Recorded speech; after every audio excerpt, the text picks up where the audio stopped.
Hey everybody, welcome to Fantastic Fridays where we talk about Fantastic Four comics. Today we're only doing 3 issues because 2 are annuals.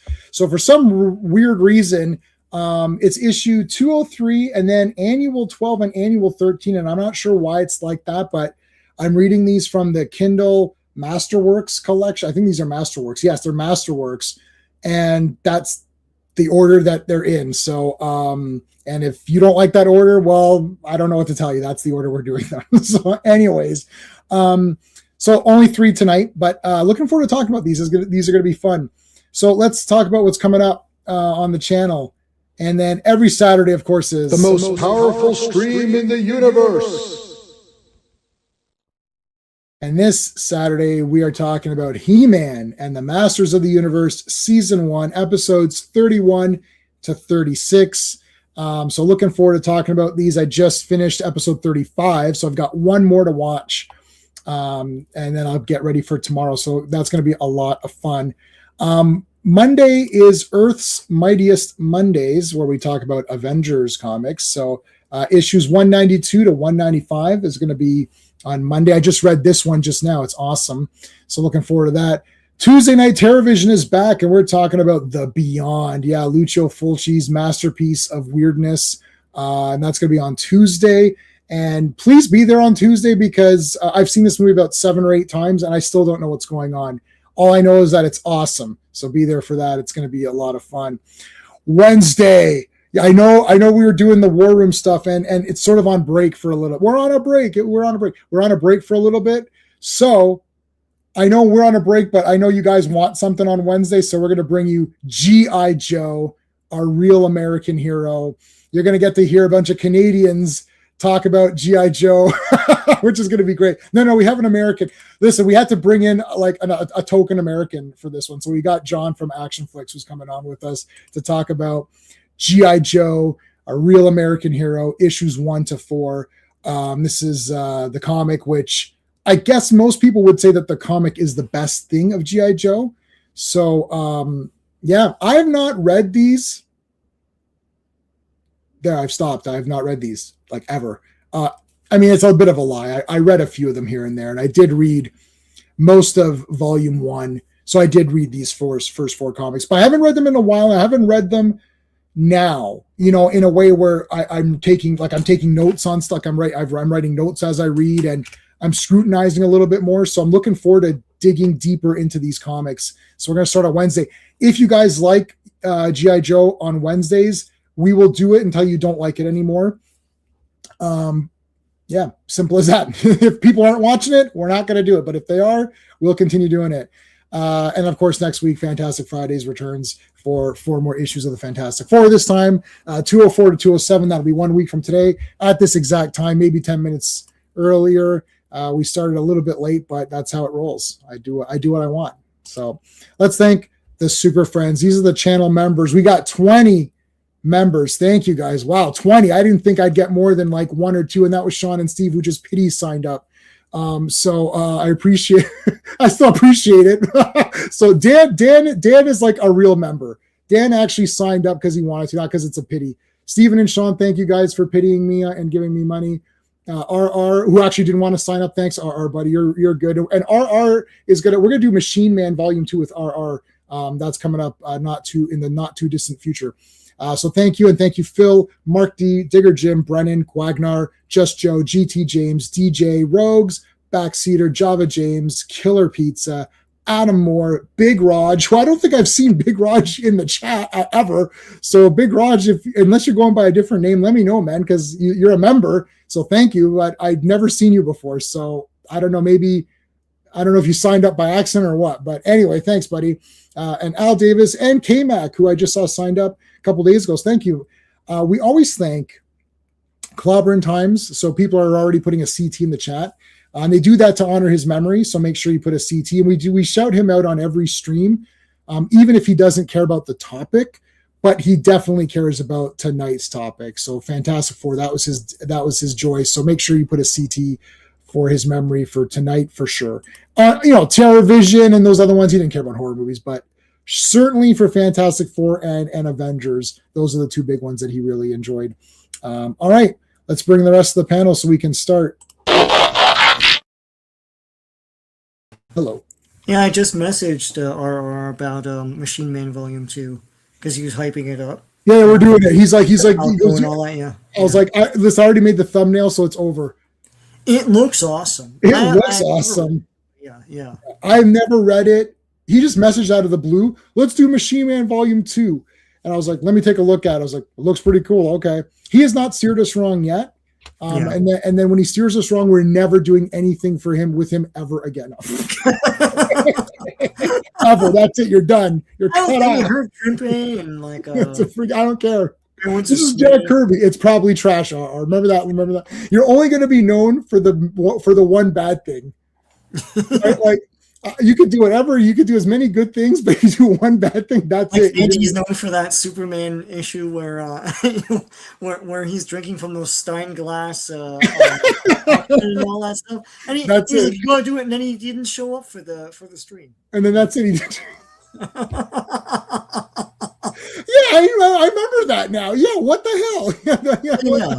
He threw that in there, and there's he didn't even show Yeah, up. it's like Claudia was like, what the hell? He was like, what the hell, man? Yeah, that was he's like, you gotta do this one. It's so crazy. Then he didn't show up. We're like, so Claudia and I were backstage. We're like, I don't see Phantom Outsider in the chat. Like, what is that? I know that I have that issue, and I do love it on my own, but I know it's weird. It's weird. And I like it, and then you guys are like, this is stupid. Yeah, it's stupid, but it was I know it was stupid, but it was kind of neat. Even anything old Superman is cool, anyways. It's not really that bad. Yeah. All right, let's bring Steve. Let's bring Steve. You ever play roulette? Always bet on black. What's Hey, gentlemen? Steve. What's up? It's funny. I heard you talking about RR and Machine Man. He actually mentioned that to me as well too. And Oh my god! I remember it as a kid.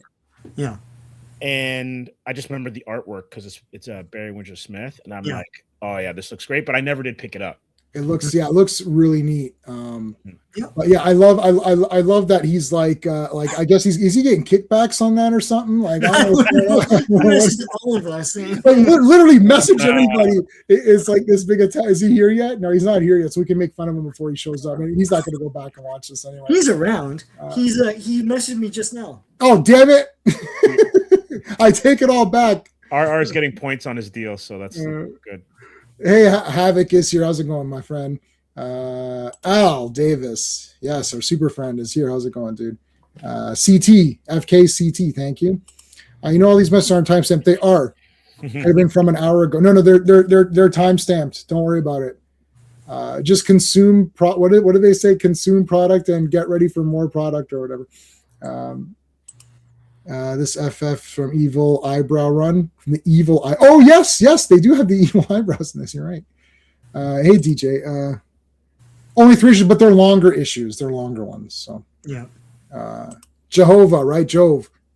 Say which FF did Reed Richards pimp slap his wife as Malice to fix her? I mean, he slapped many people around. So like, Malice is in the 200s, so we're kind of far away. But that's like for some reason, every female character ever has like, it's like Madeline Pryor. Like everyone has like an evil version of whatever their thing. I don't know. It's just like it's as old as myth. It's it's a trope.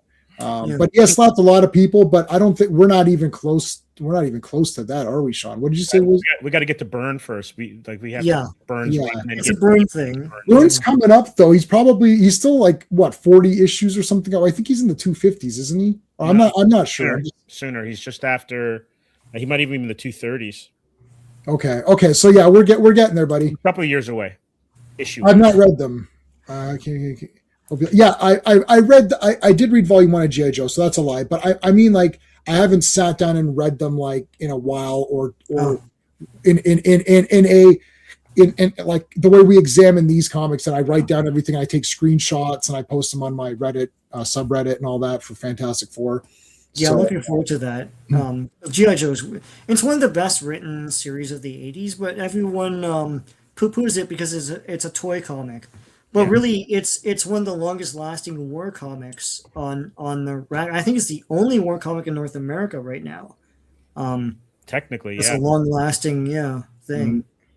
And I think the cartoon overshadowed it. I think the cartoon had more heat Oh, than yeah. the comic. Yeah. So, Yeah, when I was a kid, I knew the comic was a step up from the cartoon in terms of maturity. mhm.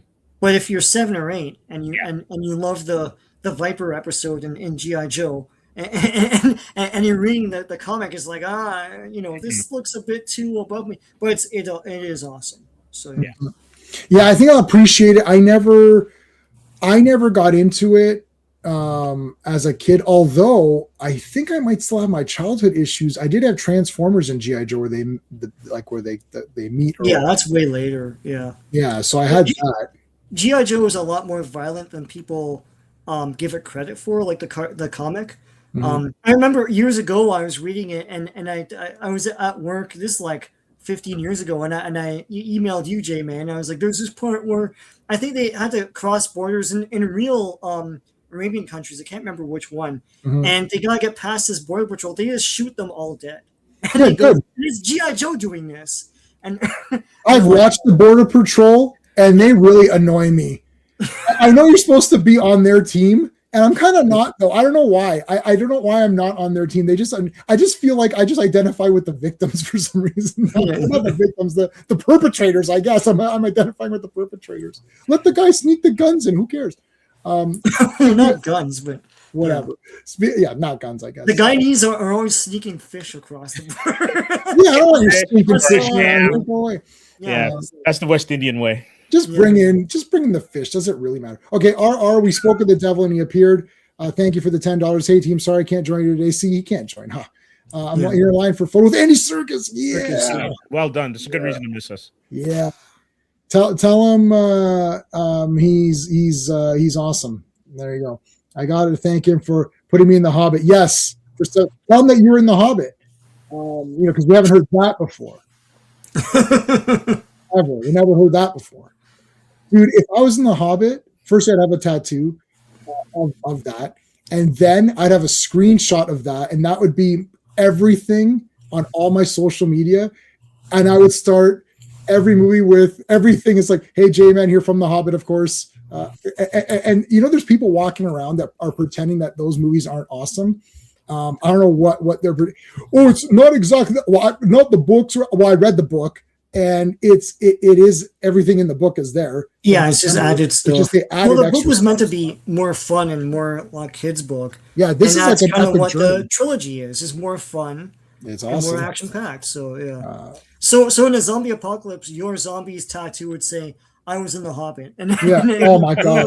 Like, dude, like that's like my wife's favorite movie is The Hobbit. We got I've got the full Like the poster three- for her. The three Hobbits. I just put all 6 as one. I put them because they really made I it. thought you were as talking one. about the cartoon movie. Well, it's not actually. I have it actually. It's fun. It's Yeah. okay. There's nothing wrong with that. It's cool that for kids. As a that, that comic they did. oh Shit, yeah. that- I hunted when I was a teenager. I hunted that all over the place and finally bought it in Winnipeg when we made a road trip. yeah. The Eclipse comics, that was That's incredible. yeah. I have that on digital. That is an Yeah. awesome thing. Okay, I so have the 3 issues, and I have the trade paperback. yeah. I'd get the trade because you want to have. and they made a Minds of Moria sort of supplement, and it's not quite Oh, comics. okay. I It's don't the think I've same seen art, that. but it's like prose and stuff. It's pretty cool. Yeah. All right. Well, first super chat gets the flame on. Thank you, man. Appreciate that. And I already saw you did another super chat, so hold on a second. Quagnar is here, our super friend. How's it going, dude? Jojo's awesome. Is that still canon about Yellow Jacket being a wife beater? Well, he's not a wife beater. It's not that bad. Well, we'll get to that, Jove, and then we'll Slaps her, decide that's after. He slapped her. She got him the wrong beer. He said light beer, like he was doing an experiment. And that gets retconned huge. Oh yeah. Oh, does okay. With the Skrull invasion. Oh Secret gosh. invasion. Yeah. Just call in the Skrulls if you need to like address any character concerns. It affects stuff that happens in FF as well. And it's like Aunt May's a Skrull. It's like, oh, I revealed myself to Aunt May. It's really a Skrull. Oh, Oh, yeah, whatever. And now all the Skrulls know. yeah, yes, yeah. Also, breaking news: the 9 have left. I can't pronounce any of these names in the thing. They left the thing. disguised as riders in black, and cross the river Eisen in Midsummer's Eve. Oh wait, never mind. Thank you for that too. What I don't have as many Fantastic Four things. How about this for a super chat? I was trying to find some really good ones, so don't get offended. I think this is a pretty good one. Who even is that? Scarlet. What the I hell? don't know. I saw that. I was like, "Ooh, that's good. Oh, that's a good one." Thanks. I appreciate that, buddy. That should inspire more super chats. Oh, for sure. This is super cool. I chatted with Johnny Fraser Allen and through the Tested channel a few times. But Labyrinth and Ron music, fantasy artwork and model making. He's really, really. Oh, that's awesome. Cool. Works for you. Yeah. No, I haven't met him or whatever. But that Weta or however you say it, Yeah. I've got tons of their crap. You have the screenshots? Yeah, no, I know. Yeah. If you're talking to R's got a screenshot of himself No doubt. in The Hobbit. Hey, Onishi. Hey, Onishi. Okay, well, it got recommended to you, Onishi, because it's awesome. We're talking about Fantastic Four, the comic books, buddy. Mm-hmm. And I like your name. So there you go. That's all that matters. It's like we like you, you like us. You said hello, so we appreciate that. Stick around. We're talking about Fantastic Four. Why are they all crazy on this cover? I don't know. I have no idea what's going on in this cover. Tom and DJ, thanks, buddy. Keep the joke. Good joke. Okay, we'll definitely do 2 streams of it then, DJ. I appreciate that a lot. How about you? I'll give you one of those, and a link as well. So there you go. They're not the Frightful Four. No, they're not. But yeah, I'm looking forward to thing. And our buddy John from Action Flix was really excited to do G.I. Joe. Yes. He wanted to do a G.I. Joe thing. Yeah. So I said, why don't I just take it over and do G.I. Joe? And then that'll force you to be on there, because a lot of our buddies say a lot of things and then it kind of doesn't go anywhere. But I'm more annoying. Like I'm like, I set up the stream. It's like, oh yeah. Well, so now you have to come or else you're going to make me look bad. And then, so. Yeah. All right. Fantastic Four 203. All right. Fantastic Four 203. The cover art is Dave Cockrum, Joe Sinot, and Gaspar Saladino. Release date is November 21st, 1978, but the cover date is February 1979. And A Child Shall Slay Them. Written by Marv Wolfman. Penciled by Keith Pollard. Inked by Joe Sinot. Colored by Glennis Ween. Lettered by John Costanza and edited by Marv Wolfman. All right. In first appearance of Willie Evans Jr., who's basically Franklin Richards.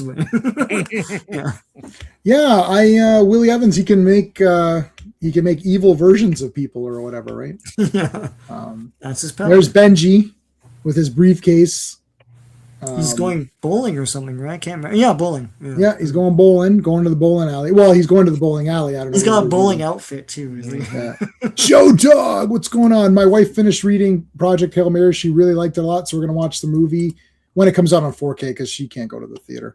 Johnny Fraser Allen also did artwork for Children's Evangelion. Evangeline Lilly wrote. Sorry. Oh, really? That's cool.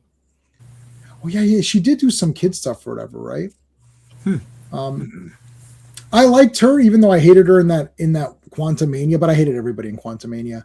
Other than that, though, I do like her. She's pretty cool. Sorry? She was good on Lost. That's the same actress. Oh, okay, yes. I didn't watch Lost because I knew it wasn't going to go anywhere. And this guy at work argued with me every day. I was like, it's not going to go anywhere, I promise. And then finally when it was over, he's like, yeah, it didn't go anywhere. I was like, I know. Yeah, the writers said that I was into Lost too, and then I read an interview where I can't remember who it was saying they don't have a plan for anything. And I was like, oh, well then I'm not gonna watch your show then. Because basically it was one of those ones where the studio wanted one thing, and they wanted a short, contained story, and they promised that it wasn't, spoiler alert, where they're all in limbo, right? In purgatory, sorry. So yeah, studio notes sometimes get in the way. But it's the school of J.J. Abrams, no? Weren't they disciples of that guy? So true. Yeah, and he was like a mystery box guy. Like there is no conclusion. Yeah, you just come back. Anyway. Right. Yeah. The MacGuffin. Lost was excellent.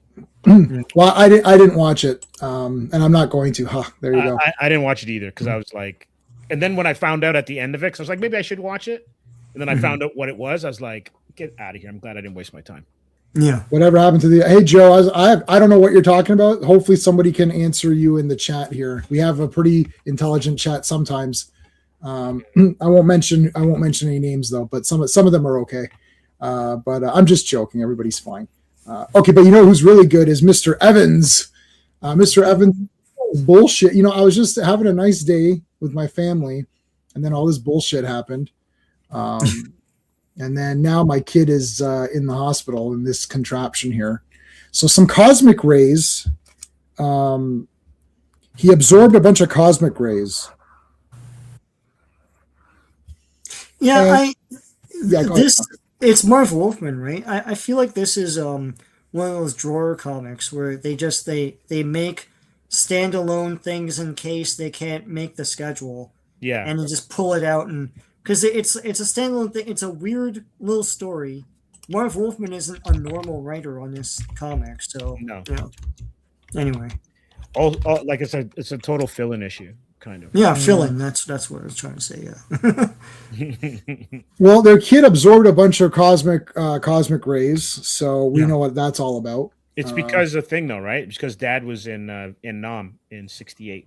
Yeah. Yeah, he's in an So experiment. he absorbed the rays, and then he was okay. Mhm. Like he wasn't hurt or anything. He passed it on to his son or whatever. Yeah. So this is about when when was this issue again? 70.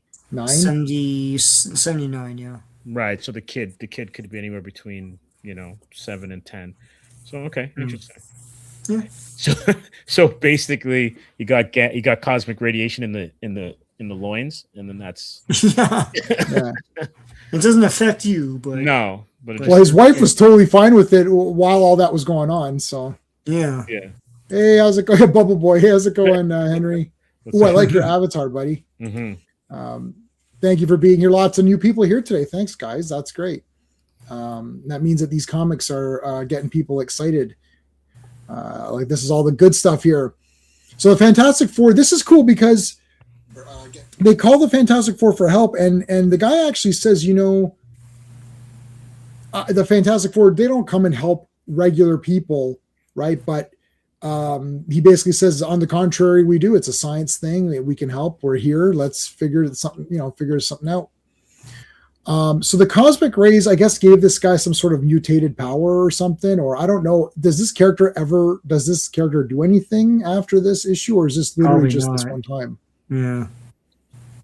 Well, he's able to manifest whatever he's like either dreaming about or whatever.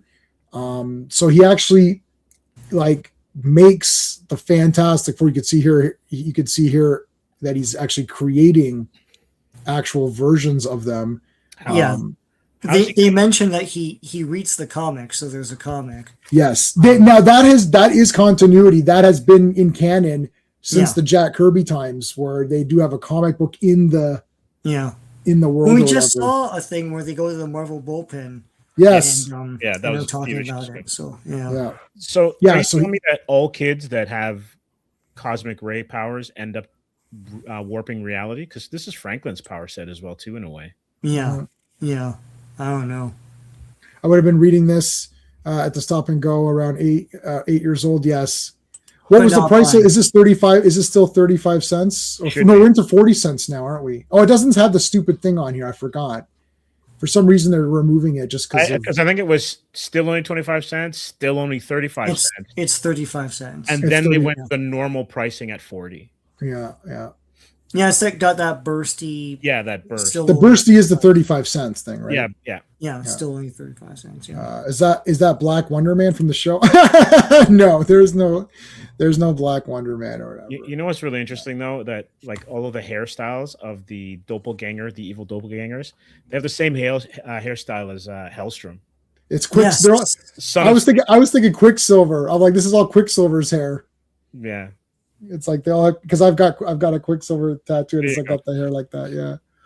Yeah.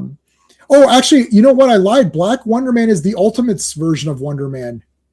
I Oh, forgot really? about that. Yes, I didn't Ultimate read it. Wonder Man was they had race swapped him to a black guy for the Ultimates line Okay. or whatever. Yes, I forgot about that. Yeah. So it's from those comics.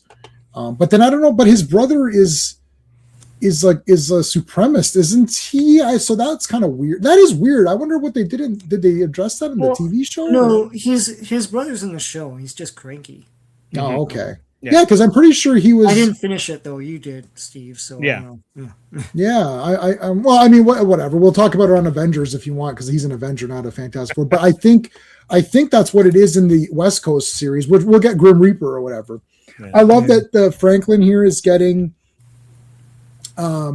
cookies in like 10 seconds or whatever they said. He's the chocolate chip cookies, and it's like continuously making chocolate chip cookies. Like he can get like super fast cookies or whatever. That's I kind also of think fun. it's hilarious that Sue is wearing an apron to make cookies. Yeah. With all the stuff that she's done in that suit, you got to wear Yeah. an apron to make cookies. Sign of the times. You Yeah, might she's like get- literally in space with that suit. I think it's fine. You might get chocolate chips on your Right? suit, right? So. Let's go. Bum, bum, bum. The Fantastic Four have gone crazy. They're beating the shit out of everybody. The MCU is pretty much Ultimates. Yeah, a lot of it is Ultimates. Yeah, you're right. They took the storylines from the real universe, But use the ultimate skin. but both the Ultimates. Yeah, Nick Fury's Ultimate Nick Fury Yeah. actually looks like Sam Jackson in that comic too. I think. Well, that's why they did that. Yes. Right? When when they're going after an actor, they make the guy look like the guy or whatever. And It's that- like that when started Blade with first Image. appeared. Right? Right. Because they had Clint Eastwood. Yeah. Clint Eastwood was used as if it might have been Gen 13, either Gen 13 or one of those books with Image where they used Clint as a character, and then Yeah. they started using other actors, and then Huh. Yeah. Yeah. Well, I remember in the early days of Blade's first appearances in the 90s, he looked like Mario Van Peebles. Like, I swear. Right. And I was like, I'm pretty Right. sure they're trying to get that guy for the movie. And then then they did. Well, I'm glad they didn't get him. Like I love Yes. Van Peoples, but thank God they didn't get him. I like Solo and Solo. X. Who would win, Sean? Solo or X from Exterminator 2 or Solo? I think Solo would win because he's So, like yeah. he's like a super soldier. Yeah. I actually like that movie, not in a like I don't distance myself like the distancing. Like I like Solo. I thought it was awesome. I thought it was really cool, and I like Sadler. Bill Sadler comes in as the bad guy Solo, and they fight at the end. That's pretty cool. And I like where she's like, he's like, I don't have a heart. She's like, yeah, but you are alive. And no, he goes, hearts are for living things. Yeah. And she's like, but you are alive. I like that. It was really nice. It was nice. I like that movie. I think it was really good. I think just with better budget, there's some budgetary constraints on it. I think earnestness is never in style anymore. And Yeah, so that's true. something is just, just on the nose trying to say something. And Yeah. people get, So Reed at one point says he's trying to keep, got to keep them busy here because he's trying to figure out what to. Okay, so hold on. First, they get into the bathtub. Do you guys like the bathtub version? I think it's or whatever? classic to me. It's classic. Yeah. All right. MCU is fake. Donner Superman is fake. Oh, dude, that's like my top 5 favorite movies of all time, man. Aaron Peels did a movie called Full Eclipse. Oh, I never saw that one. That's probably awesome. Yeah. Yeah, that's probably I've heard- awesome. Try to find that, J-Man. Okay, so anyways, so here's the again, the kid is going through like all this stuff or whatever because he's I can't remember, did they say it's like oh yeah, they think, yes, that's right. We'll get to that in a second, and we'll get to that at the end. So Flame on. All right, so here they come. They detach. Johnny versus Johnny here. The fake Johnny Storm versus. So the fake Johnny Storm actually looks like he has a mohawk or something. I like that. I like that mohawk, a flame mohawk. That's awesome. Firestorm before Firestorm. Yeah. Oh yeah. I like Firestorm. He's I neat. love Firestorm, man. It's Yeah, great. he just looked cool. Yeah, he was a really cool guy. Very bad people's rise. I like Highlander 3 as well. That was cool. I thought that was cool. So I was good back in the day. Yeah, I thought it was werewolves. Werewolves? Oh, maybe it was a werewolves movie. Yeah. No. Or 2 or 3. Okay. Yeah, I got you, Joe Dog. I hear you. All right. So they're beating the crap out of each other. And this is the usual, each guy takes on his other self. Yeah. That's like that's a very superhero trope. And then usually the whole idea is to take on the other guy so that it's not the same, like to not have the mirror match as we used to say it in the Mortal Kombat days when we'd fight in arcades. There's an Invisible Woman who has got a pipe there. I like this. I like this like Invisible Woman like getting knocked back, like, and then shooting panel. That's really neat.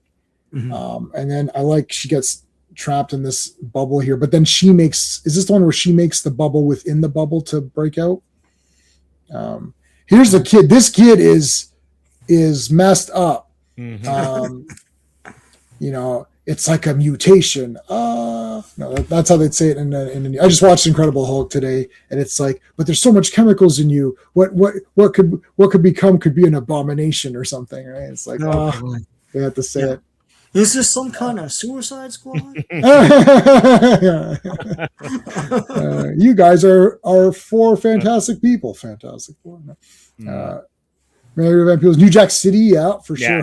Heartbreak Ridge, that's awesome. Yeah, New Jack City is amazing, man. Yeah, those are all good. Nino Brown. Yeah. Okay, so beating the crap out of each other. Why did they explain why the evil versions have those different looks, or is that just the artist just to be different? I don't think they explained that. Yeah. Okay. I just it would have been cool. It's a artist embellishment to separate them. It would have been neat if they were different colors or something, maybe like, or a darker version. That's how they would have done it if it was a movie. Yeah. It would have been darker colored uniforms or something. Wait, was Mario Van Peebles in Jaws 4? I wouldn't know because I stopped at 2.5. Oh, you made a mistake. Jaws 4 is the second best Jaws movie after Jaws 1. Is that the 3D one, or is that another No, one? 3D is great too. Yeah. They're all where Jaws goes from one end of the continent to the other, and you never know how. It's he swims fast. Arctic and around. And he swims fast. He can go underneath, and he can do lots of stuff. Weren't they related? Like one was the mother? Yes. Listen. Or is that Jaws the Revenge? I can't remember. Well, that's the revenge because Jaws is pissed off. Oh, yeah. Because they F with the wrong shark. I don't know. It's like, oh, Mario. Oh, man. See, that makes it even better, guys. Stop the Jaws 4 hate. Stop the Jaws 4 hate. I see the struggle within you. Let go of your hate. I feel the struggle within you. See, Jaws 4, we're doing Fantastic Four. Michael Caine. I knew Michael Caine was in it. Yeah, Michael Caine was in it. Yeah. So yeah, here, this is really cool. She makes a force field within the force field to break out. That is cool. I think Sue's like, I like your hairstyle. Maybe I'll adopt that for my. No, don't do that. All right, so he's like, keep him busy, I think, right? This is where he says it. The evil Human Torch, he's going to try to go Nova, I think. Did I gloss over that? I kind of lost track of my notes on the page we're on. There's a Statue of Liberty. It's green now, I guess. I don't know. It's just the lighting. It's clobbering time. Boom, he nailed that guy. So I think he was going to go Nova or something at one point.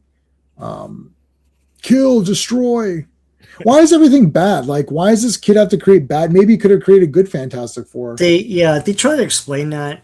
And I think he's just delusional at this point. He loves the Fantastic Four. He made them. Right. But then he's so warped that he made them evil or something. Right. The pressure. Like, I guess if you're like in a fever dream.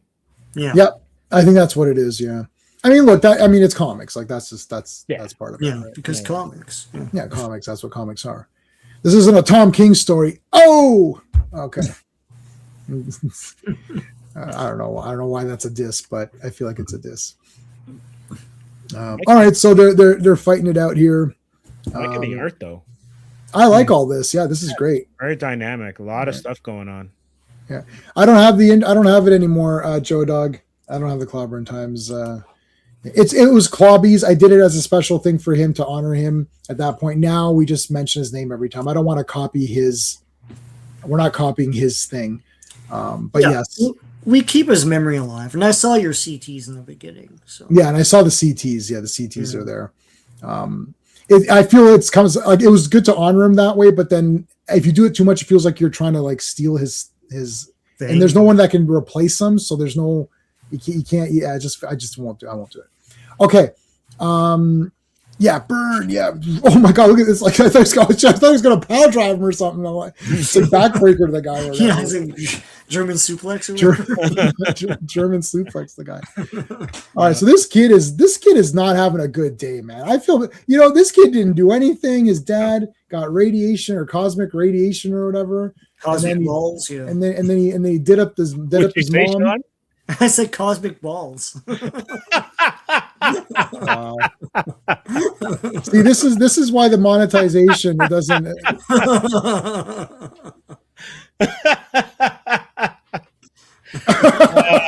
Yeah. I was pointing at Sean like, what the heck? Yeah. Amazing. All right, so here he's going to go Nova. He's going to go Nova Scotia. No.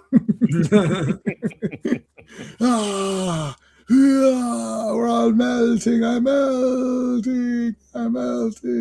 What the hell happened there? They're gone. What the heck happened here? It's like, hey guys, I'm back. I got some awesome little red thing. Oh, what's all that? The cosmic rays vacuum cleaner or something. It Yep. just Pretty much. absorbs the rays or whatever. Yeah, Yeah. Let's be honest. He turned into a Star Trek engineer, right? Like, Yeah. I'm going to make something up in the last 15 minutes to solve the problem. I love it.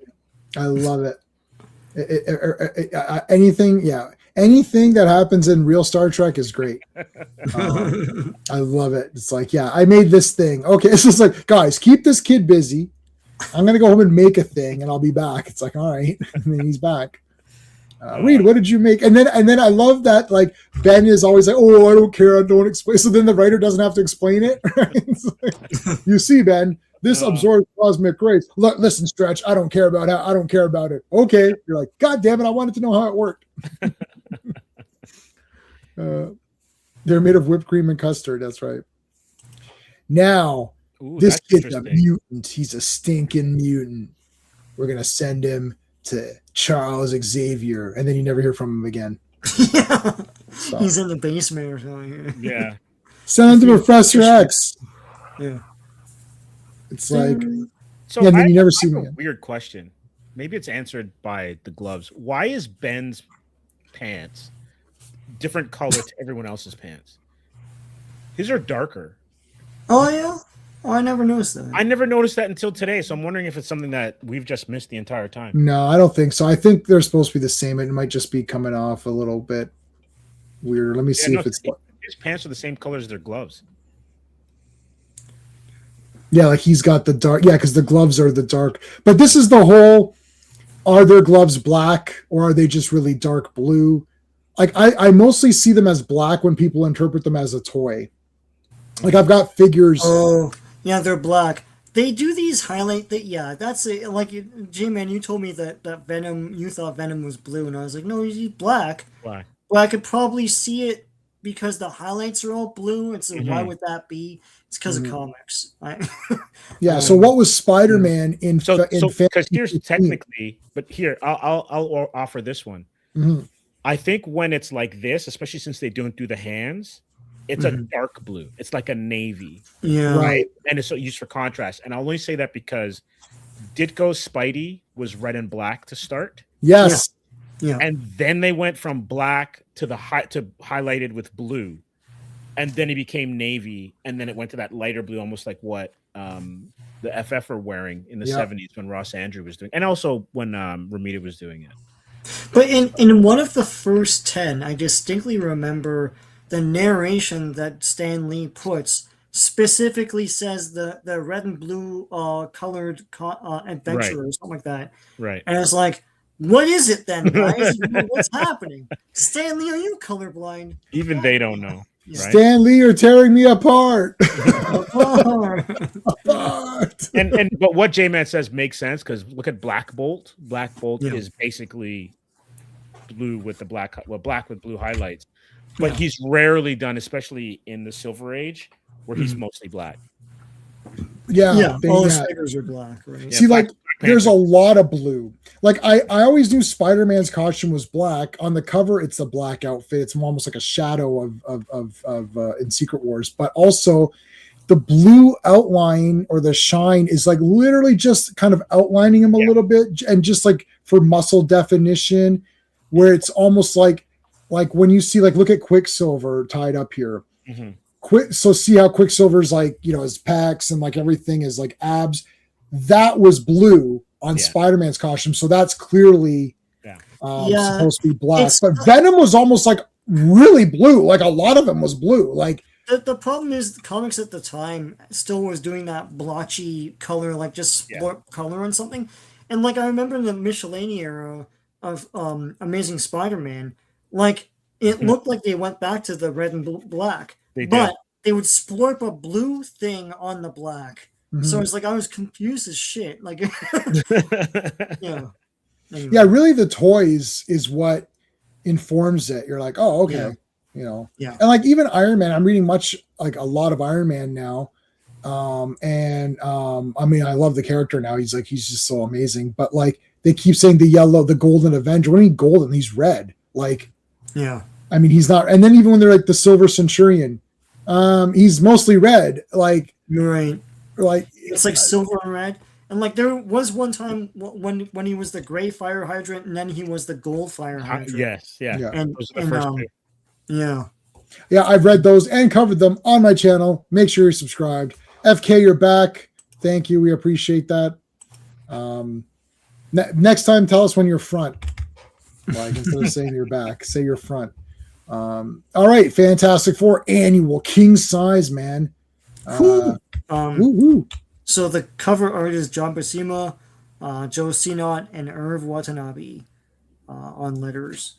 Release date is October 25th, 1977, but the cover date is November 77. So we're going back in time here. This is the order that they came in the Masterworks in. So, the End of the Inhumans and the Fantastic Four, written by Marv Wolfman, penciled by Bob Hall and Keith Pollard, inked by Bob Wiasek. I can't remember how you say that name. Let me see. And Mary Severin.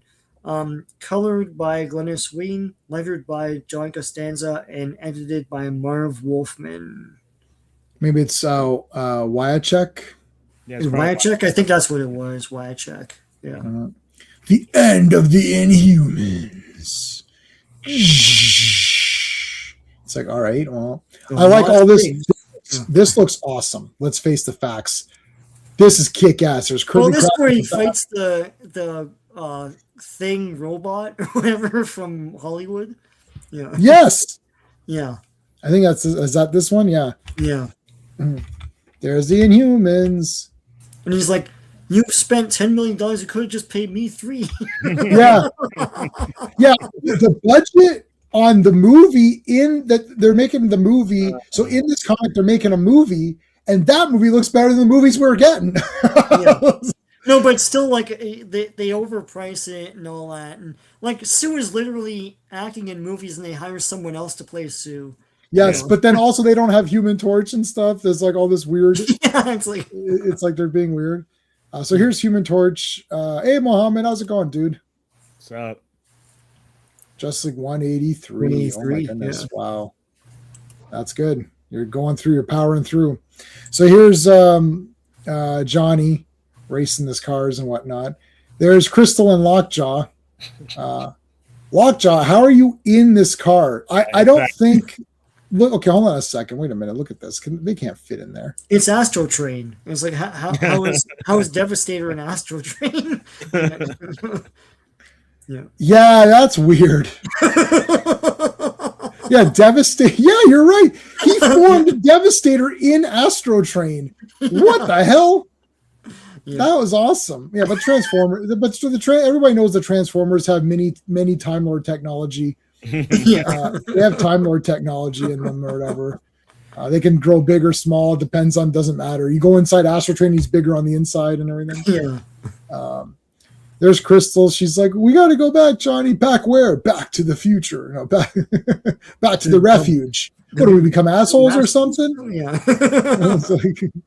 Crash. All right, so Crystal is getting Johnny because all the Inhumans have been captured. Here's this guy, Thraxon. Thraxoff. Very Kirby-esque. He looks a bit like Ulick. Yes, He does look like Ulick.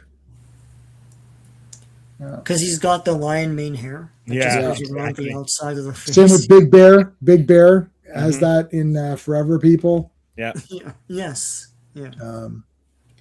All right, so this guy just shot Johnny with a Kirby Crackle weapon. This is Thraxon the Schemer. I guess he never uses the word "trust me." It's like, I need you to join me. It's like, oh, I don't know. I don't think I trust you. No, trust me. You're literally called the Schemer. Like, it's like Yeah. I scheme. I scheme and stuff. No, scheming is just what we do in my neck of the woods. Like, it's just a sport or whatever. Timu Kalibak, yeah. Poor Timu. Timu takes all the. I know. I know, because you never get what you order. So it's like, It's like it used to be dollar store, and now it's Timu. at least in the dollar store, you see the thing you're buying. So you For can, like Timu, it's like, oh, look, you can get, whatever, Mayfex Iron Man or something. And then you get it and it's like a dollar store Iron Man toy. You're like, that's not the thing. Like, Way back for Ontarians, it was Bargain Heralds. Bargain Bargain Herald. Herald shoes and Bargain Herald. Yeah. yeah, because they had a bin of shoes. So you just go in and grab a bit out of the thing and then you hope to get your size. Yeah. Byway was the other one. Maybe. Byway, Byway. Bargain Heralds, Honest Eds. Yeah, Honest Eds, yeah. Honest Eds, yeah. Honest Eds was awesome. Honest Eds It was was amazing. amazing. Yeah. Ernest Borgnine, could play Thraxon. Yeah, and Academy Award winner Ernest Borgnine as Thraxon the Schemer. You saw him in Marty, Yep. and now you can see him as Thraxon. There's Crystal doing the YMCA dance. I don't know why. That's completely inappropriate at this time. Well, she's Storm, basically. Yeah, she's Storm. She is Storm. Yeah, she can control all the Yeah, I elements. don't know if they've differentiated those two powers, but Mhm. All right, so Johnny is blasting the shit out of stuff. See, he's a schemer. He even does the scheming hand. Mhm. Like, he's drawn here very Kirby-ish. Yes. Like I noticed that before too, and you said it, Steve. But like, just even his posing and everything here. that's Yeah. good. Yeah. I wonder why Kirby never went back to this. Like, I He guess didn't like to he's- go back to things. He said it. Yeah. just One- like one and continue done, on, kinda. do something new or whatever. Yeah. All right, so Hollywood. So here they are. This is the best Fantastic Four outfit right here. I bet you if that was in this new movie, then there would have been a lot more people going to see it. Yeah. That looks like Farrah Fawcett with the hairdo. The hair. Yeah. Yeah, it's like Farrah Fawcett as Sue Storm. So they built this. I mean, how did they build this robot? Like, it's massive. Well, Sue asked Reed, "Is like I couldn't wear anything like that, could I?" And then Reed doesn't answer. He's like, Reed's like hubba hubba. "I wish." Yeah. just wait till Byrne takes over. You'll be wearing worse. Yes. Yeah. Well, it's like, okay, undiscovered country, Shatner. Oh yeah, fire. Yeah, fire. I'll not be the instigator of a war on the eve of eternal peace or whatever. It's like fire. And then that's the trailer. It's like fire. And then at the Yeah, he's like, the undiscovered. Yeah, fire. Yeah. Him and Sulu both are like doing their big fire moments. And, The Sulu's the big captain in that one, and he's yeah. he's like, now I'm the I'm not as captain. big as our captain. Yeah. Yeah. I like all the real Star Trek movies. Okay, so anyways, look, so I love this director. $10 million. This is 1979. Oh my goodness. Oh, you know who that is? Who is it supposed to be? Do you know? Oh, is it Bob? Bob something. Is it not Bob Roberts? But there was a producer in the 70s. They kind of make fun of him in The Player. The director, I think, was supposed to be Fellini, no? Because he has that over-the-top Italian accent. It might be an amalgamation of a few characters, but there's a producer as well too in the 70s, 60s, 70s. Kind of looks like that. Oh, I mean, this is awesome. Yeah. Altino De Laurentiis. No. I'll get his name before we're done. Yeah. Yeah. So okay, here comes the robot, and this is where Thing does say you could have got me for $3 million or whatever. I would have actually. But as soon as you saw that robot, you know it's gonna go haywire. It's like that's just gonna happen. There's never been a robot in the history of anything that's not gone crazy. It's like a trophy in the wrestling ring, and then a robot's gonna go. Yeah, and I love when they do contract signings in wrestling rings. Like that's gonna get there. Someone's going. He's through gonna the run table. in a fight. Yeah, and look at that table's gonna be smashed. Like, how come there isn't a contract signing for everything? Like, Right. if they're saying that all these matches need to be sanctioned and signed, then that means everything needs to be signed. So why are they doing this? Why are they doing this signing live? Like, why wouldn't they Live in the wrestling ring with a very flimsy looking table? Yeah. Well, why is that? Hey, put him through the table. All right.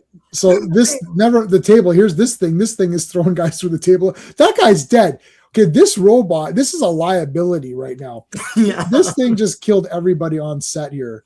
It's like, Dick, I'm very disappointed. I'm sure it's just a glitch. It's a temporary setback. You call this a glitch? This temporary setback alone could cost us millions of dollars.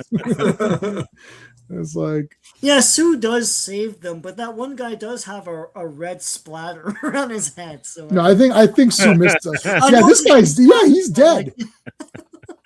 Well done, Sue. This guy's dead. The colorist did not get the memo on this one. All right. He's got no hairline. boy. He's got a receding hairline, and he's dead. How do you like that? Whew. At least die with a full head of hair, buddy. Look good. Look good in the casket, man, for that one night. Watch out! These must all be people. I don't know who they are because I'm not sure of the. Oh, it's the Gong Show. That's before our Yeah, time. yeah, But, the Gong yeah. Show. I remember It's watching like, that in school. Bob Denver's not there, but they mention him. And who's another famous one they mentioned? They mentioned someone else. They mentioned Robert Redford earlier, No, but like one of them is a person. like Gong Show person. Yeah. Yeah. Anyway. Oh, that even looks like the guy too. Yeah. Yeah. All right, so that's cool. All you can eat. All you can eat chicken.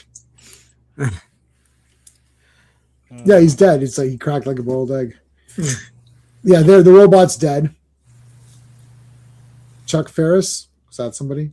Yeah, he was the host of the Gong Oh. Show. Jamie Farr was the Oh, there it is, Jamie Farr. cross-dresser on MASH. Right? Mhm. J.P. Morgan. What was this? What's this? These are all late 70s stars. Yeah. Yeah, I don't know any of these guys, and I know I watched a lot of like old stuff, but Yeah. like I don't remember Barry everybody. Johnson. If you watch any Love Boat, some of these people will show up at some point. I have watched Love Boat, and I have a friend. My friend got all of the Love Boat figures Oh yeah. at that I one remember show. when they They were had the Love entire Boat set. figures. There and the Love Boat itself. It's a Wow. 54-inch scale. Yeah. And the Love Boat itself was a big play set. And you could put all the characters in the Love Boat. Yeah. So how And big they- is it again? There's 3 3/4-inch figures. Okay. And the Love Boat itself was 2 layers. So Jeez. it was a big, It was big. yeah. You Okay. could play Love Boat with your figures. What I mean, And I, Darth Vader is 3 3/4-inch, so he could go into the Love Boat. And, I would get an Isaac, the bartender. Come to think of Yes. it. yeah, Isaac, yeah. Well, Plaid Stallions, they always, that's the in joke. He's always in every video, like the 3 3/4-inch Isaac. It's a great figure. So, yeah. Too I good. may have had that one actually. All right, short-sighted fool. All right, so here's what happened. Quicksilver went attacked. So this guy's this Thraxon or whatever came in for the big super attack, and then everyone got nailed. There's Quicksilver getting his butt taken out. Here comes Black Bolt, who's very cool. Hogs. Silverhawks, yeah. Silverhawks, Black Bolt flies in, grabs Medusa, who's the best character ever. This guy's super pissed off. Your lover ruled us, Medusa. Past tense. Oh, it's like, and then here comes Gorgon. I'll put my foot down. Go ahead.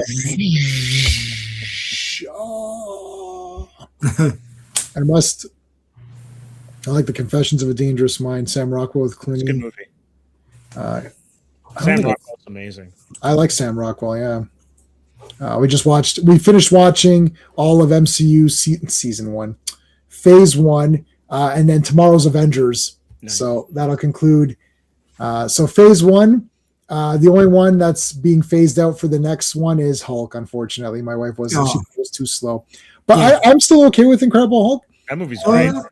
But for her, it was it's a bit too slow. And she's like, she doesn't really care about except for Godzilla. She doesn't care about monster fighting really that much. So she was getting kind of bored at the end. She's like, I don't care about this guy. Right. But she didn't hate it. But it's going to be out of the rotation for her. It's in the rotation for me because I still think it's a cool movie. Yeah. Except for Abomination's design, which just sucks. Design. Why no ears? Like, what's going on? I know. That It's stupid. Lettieri guy. Yeah.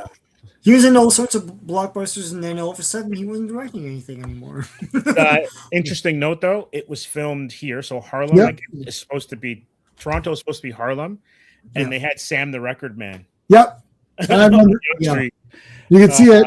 He could. Yeah, there's no mistaking it. There's no Sam the mistake. Record Man in New York. Sorry. No.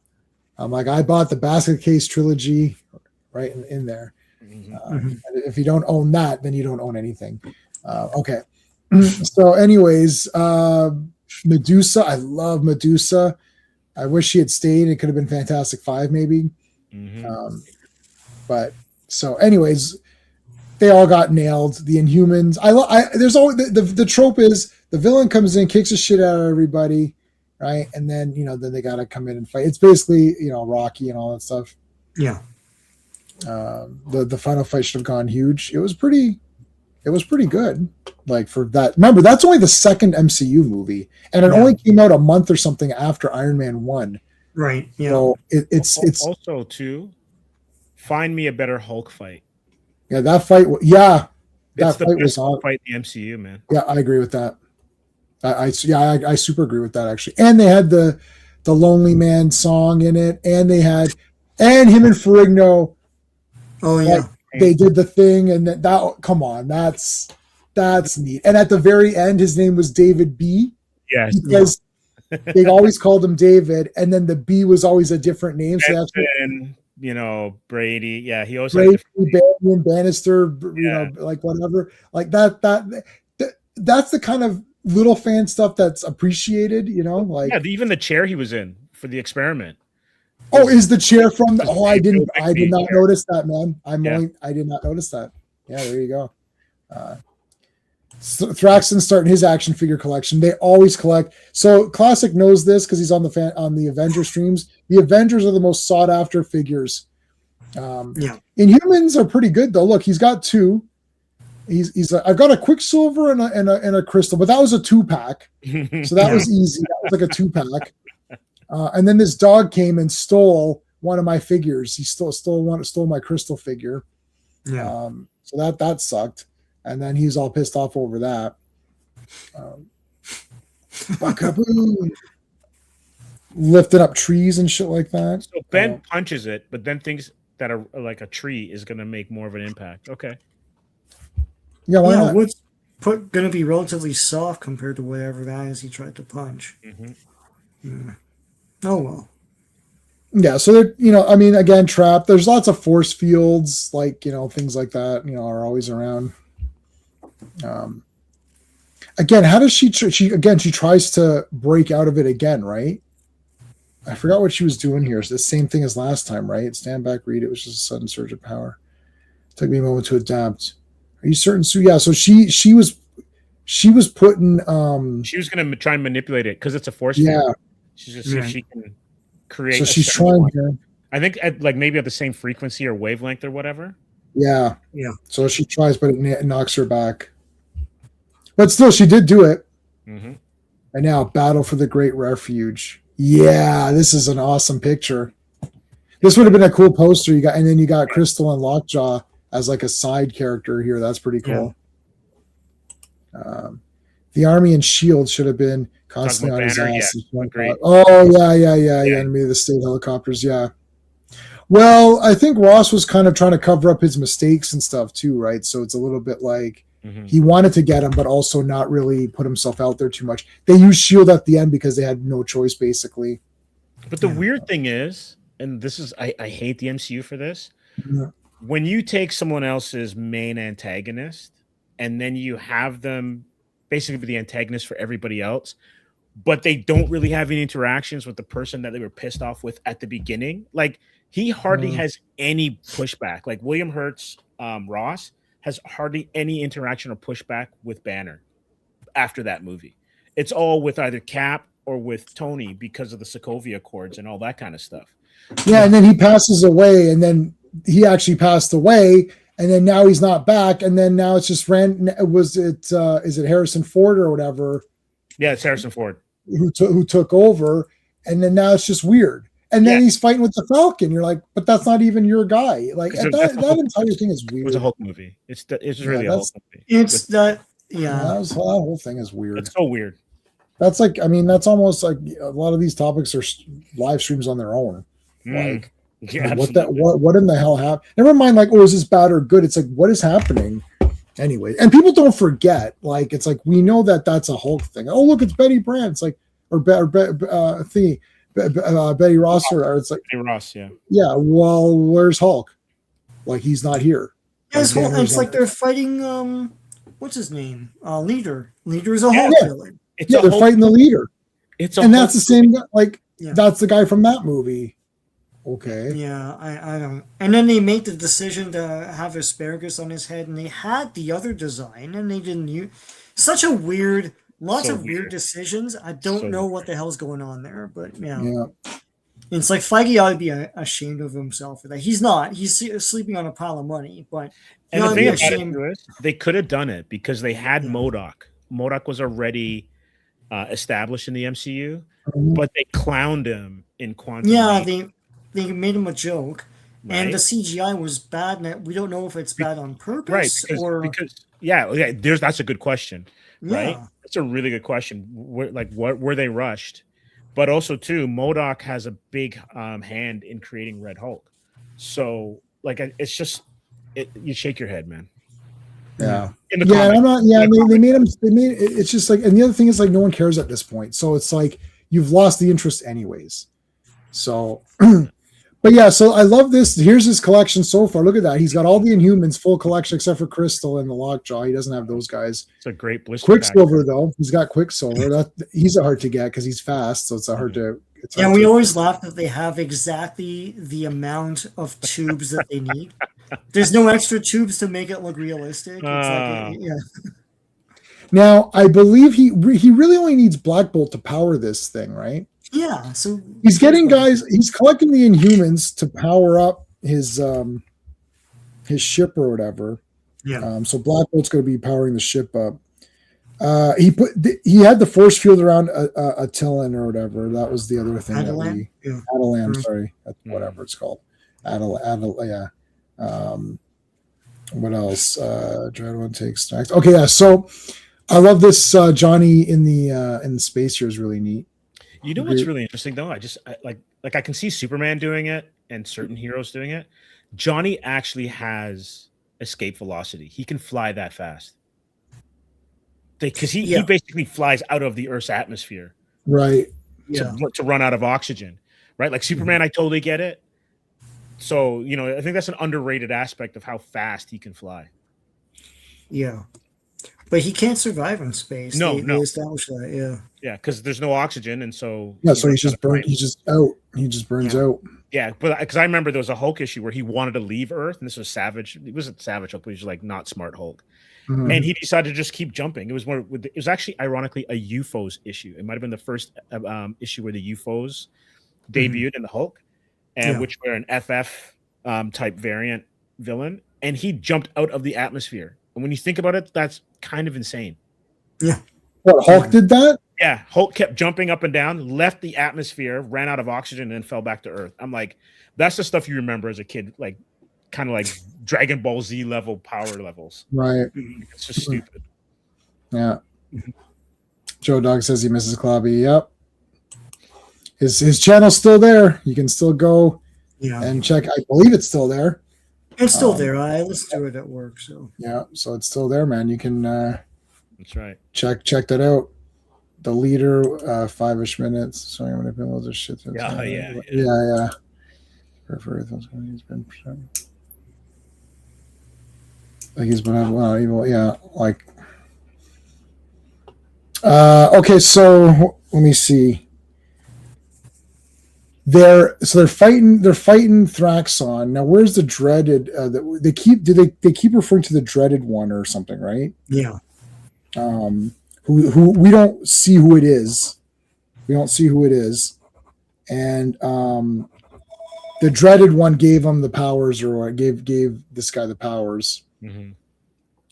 So Lockjaw takes him out. All right, so into space. So Thraxon is literally using Black Bolt to literally siphon power to. He's like a battery. It's like he needs a Black Bolt battery or whatever to power this thing. He's got the other ones in there as well. I think he's got everybody in there. Extra power. Yeah, Or backup. backup powers. So they're shooting off into space or whatever. Mystery villain. So we haven't. Well, I can't remember. Do we see the villain in this one, or is it the next one? Right there, that panel. Oh yeah, we only see his hand, right? Yeah, it looks like. Oh, I think I know who it is just by the hand. I mean, these I'm are probably wrong though. This is the first time I'm reading these comics ever, so I don't. It looks like the Sphinx, but I could. It is the Sphinx. Yeah, it's the Sphinx. Okay. But I don't know, so I didn't know what was going on. I'm like, okay, there's some hand here.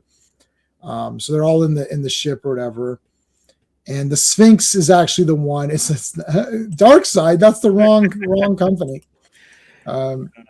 So the Sphinx is actually who gave Thraxon his powers. Mm-hmm. So the Sphinx is actually the main.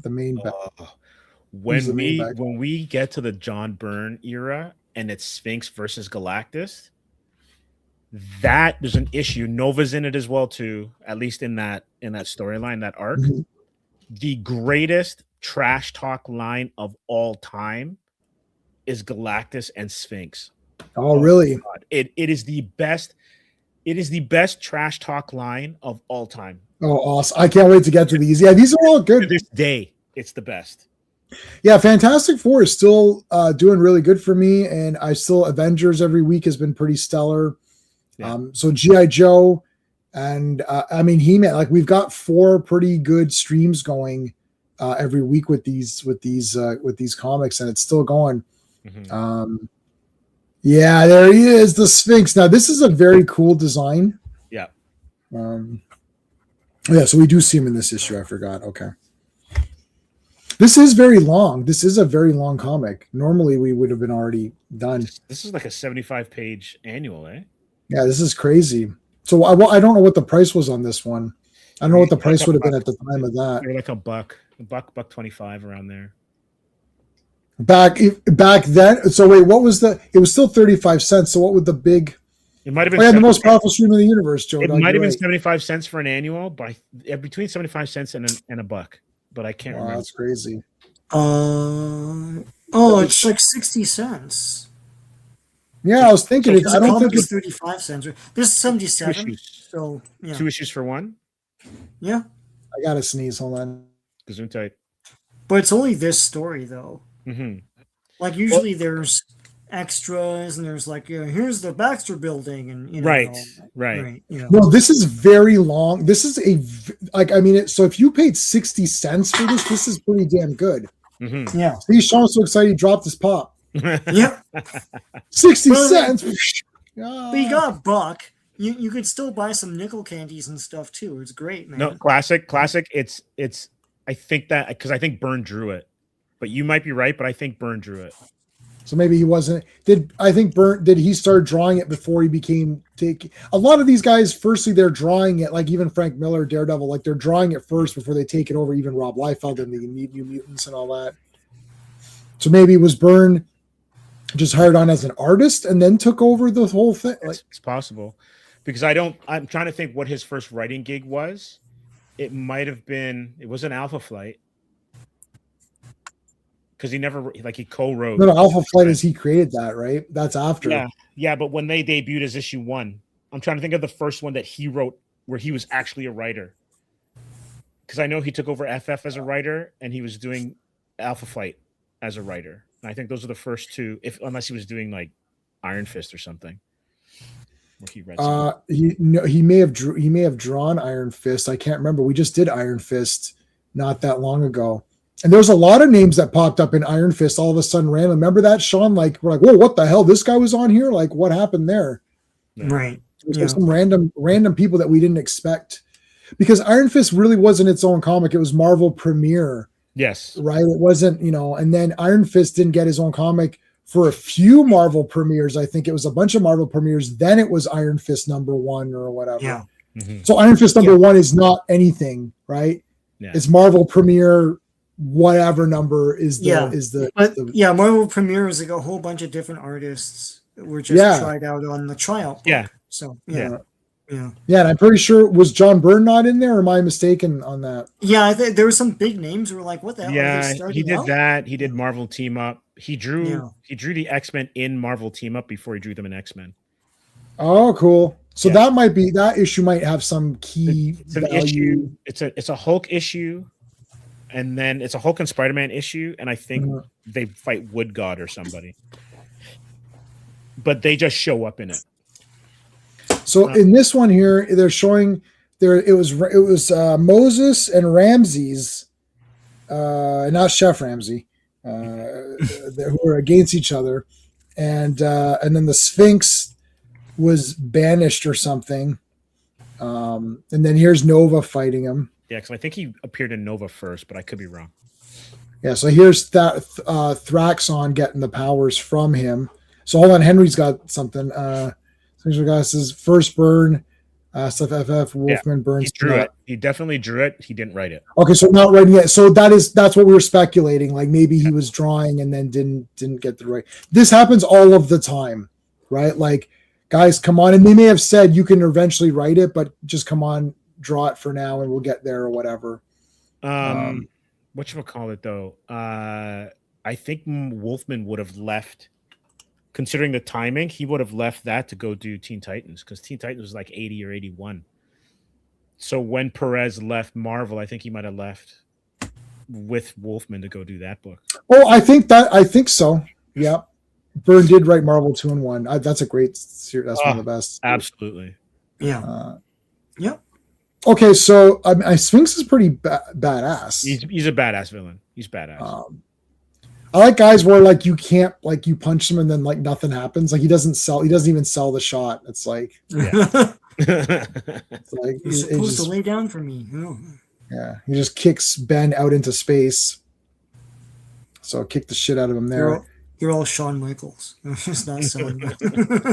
Oh my God! Ben is such a coward. He tried to escape by jumping through the ship. I'm out. I'm out. You jumped through the ship. Come on, Ben. We expected more out of you, buddy. Catch you guys at the Baxter Building. 232. Yeah, I remember him writing FF early, and he might have had 2 stints on it. Well, we're not that far away. We're 30 away, so it's about and we're doing 4 every time. So we're not, it's gonna happen sooner than later. Make sure you're subscribed and the notification bell is on. Thanks, Henry. That got me into a good segue for that. Absolutely. Well, I mean, this is Ben couldn't do anything, so she's got the force field around him. Here comes the Human Torch with a shot, but I mean that's going nowhere. Yeah. Here comes Crystal with the shot. Here comes here comes what's his face, Reed, and everyone just comes in for their big 2 cents or whatever. All right, wait, hold on, let's cross this out. Spirit Station, what was that? Lockjaw. Okay, so yeah, here we go. So Lockjaw, where is he? Did he already freed? Oh no, he's gonna free them. All right. I mean, like the Sphinx, like with his jewel, he's got the Spirit Stone. Mm-hmm. Now this is one of the Infinity Stones, right? I don't think so. It's not, I don't think so. No. or do they retcon that saying it's because Infinity Stones is not yet, but It do they might be. But I don't remember that being an Infinity Stone. Oh, well, it's the Spirit Stone, so that is one of the. All right. There you go.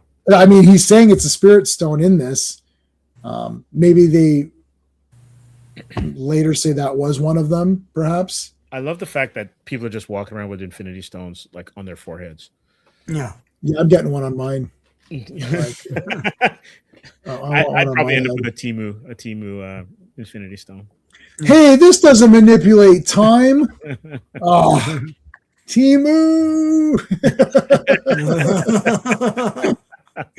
You said this is, or you wanted the time stone. They sent you like, they sent you like, I don't know, like power or something. And you're like, oh God.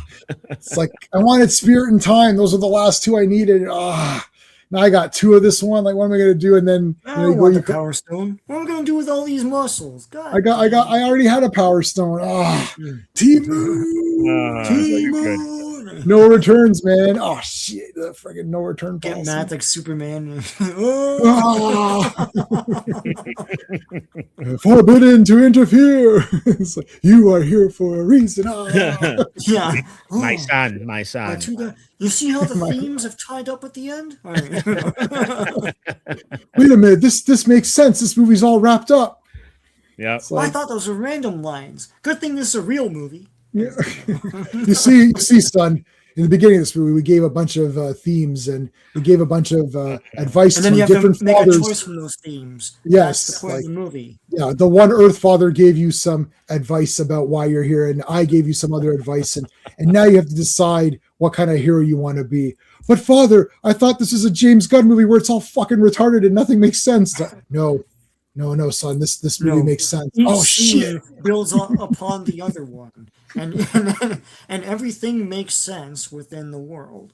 And no scene is wasted. What? You're talking crazy talk. You're talking crazy. But I'm not going to get thumbs up on Twitter.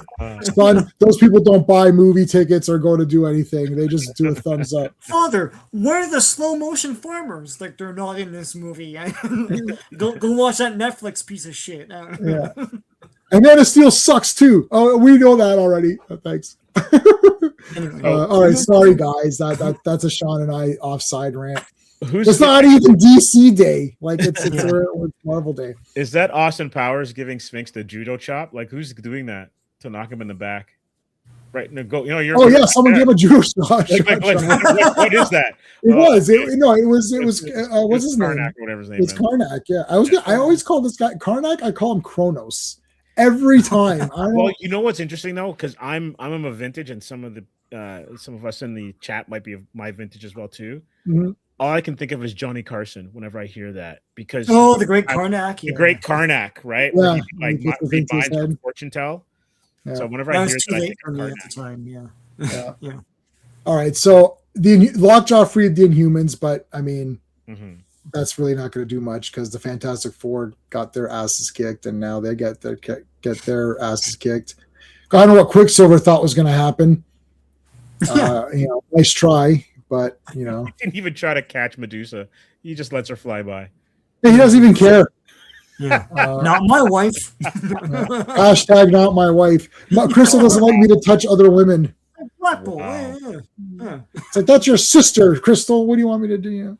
Or cousin or whatever it is. Mhm. Here comes Gorgon, stomped. That went nowhere. Our buddy Coam them all, and they're all dead. He killed all the Inhumans. Here comes Black Bolt with his electron blast fork thing or whatever. Fork thing, yeah. Tuning Yeah. fork. Boom. Punch his ass. Whammo. Yeah, punch him in the face. Now this is interesting because Sphinx says this guy actually hurt me. Mhm. So that was good. He got a shot in. So out of all of the characters that we've seen so far tonight, Black Bolt was the only one whose punch actually even moved him because everybody else wasn't even affected. They just stood there and took it like nothing. That includes Ben. That includes Ben.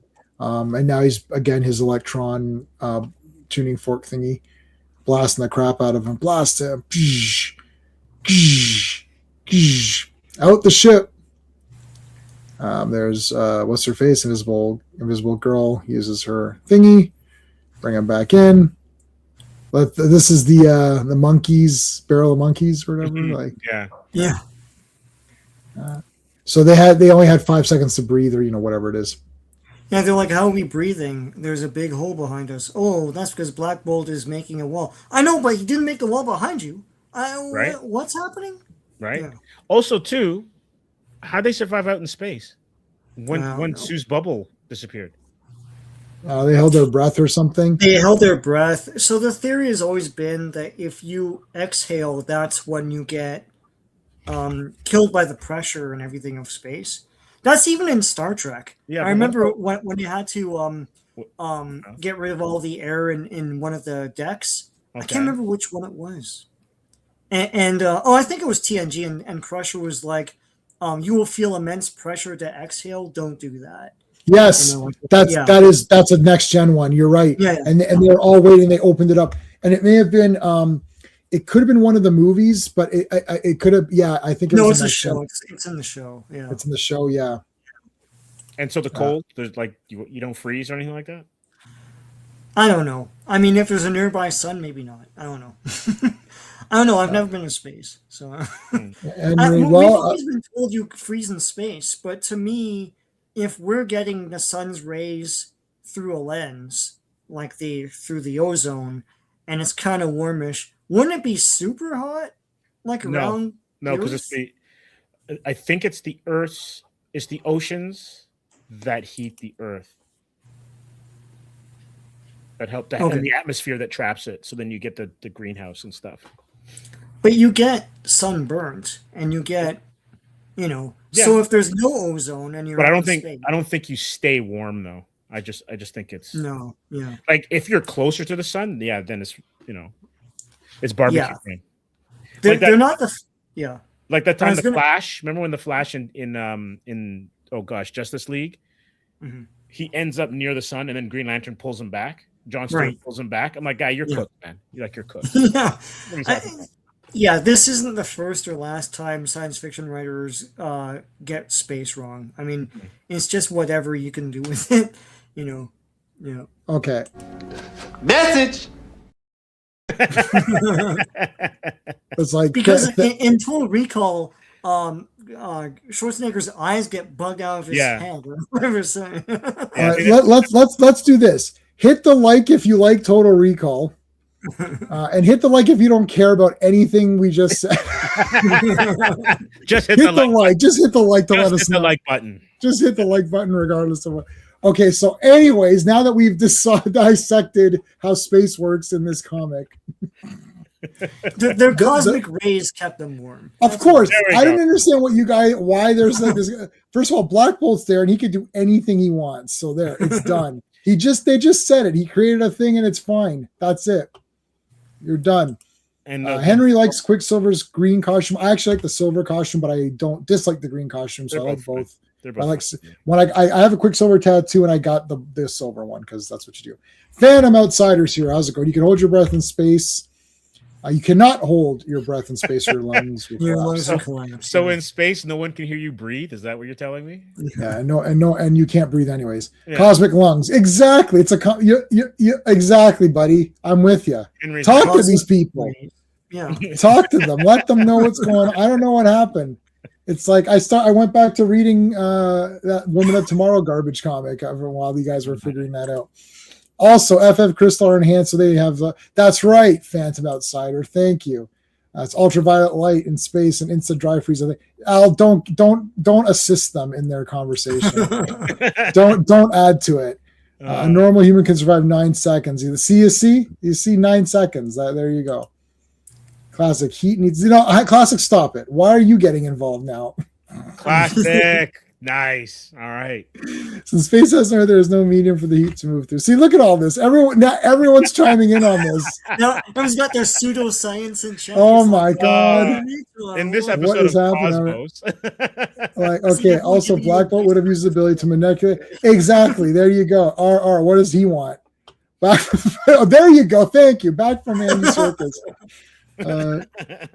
Burns best Galactus story 242, 243. 243 is the best FF comic ever. Is that Cover. the one with Cover. Galactus with a skull where he's We'll take a look at it.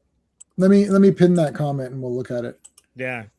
Oh, Yeah, because Cody probably won't freeze. that might be around the time where Johnny's in love with Frankie Ray and she becomes Galactus's herald. That's Yeah. great. Well, he's already in love with her here, but she's a trash girlfriend, to be honest with you. Okay, so that is it for this one. They beat everybody, and basically Johnny tells Quicksilver, "You're good. You know, you're all good." Okay, we still have one more. We have one more annual to cover tonight.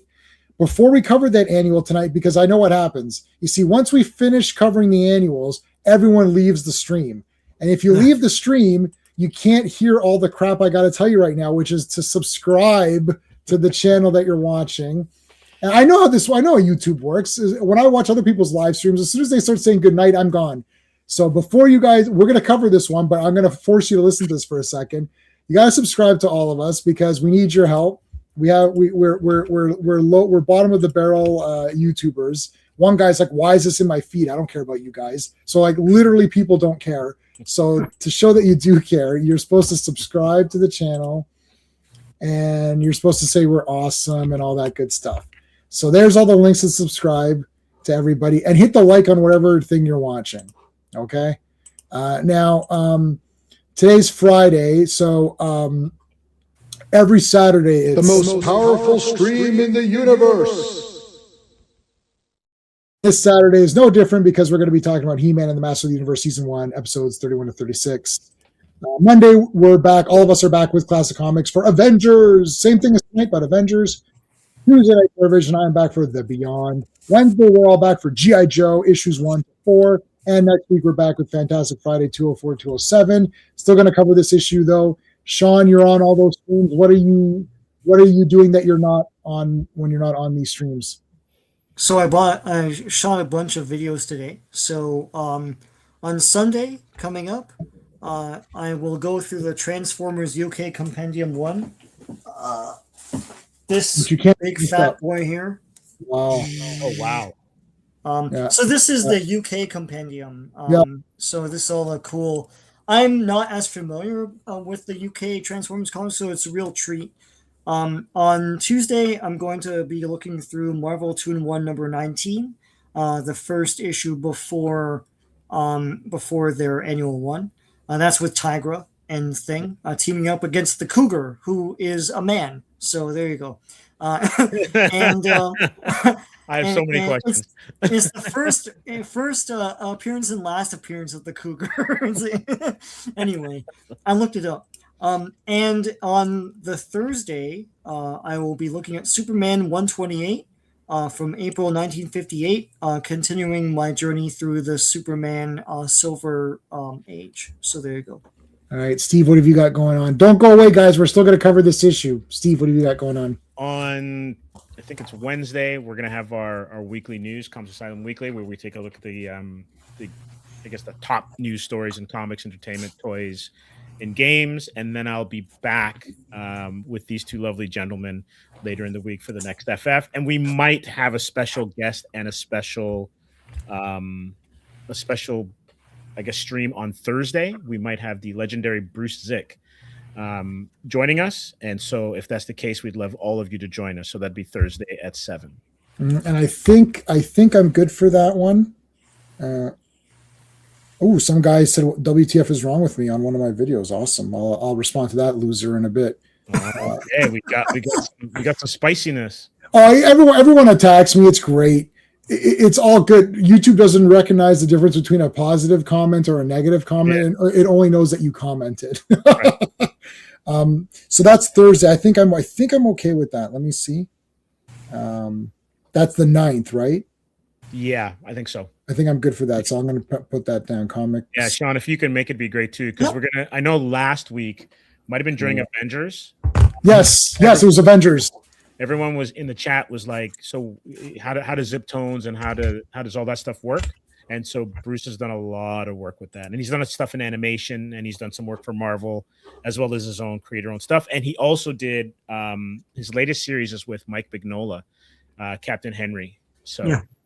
Wow. Awesome. need to check that out. And he'll come on live and we'll talk and we'll ask questions, and you guys are open to ask him anything you want. All right. Awesome. Looking at okay, sorry. Let's get this. This is the Mole Man here. Another annual, king size annual. What's the credits on this one?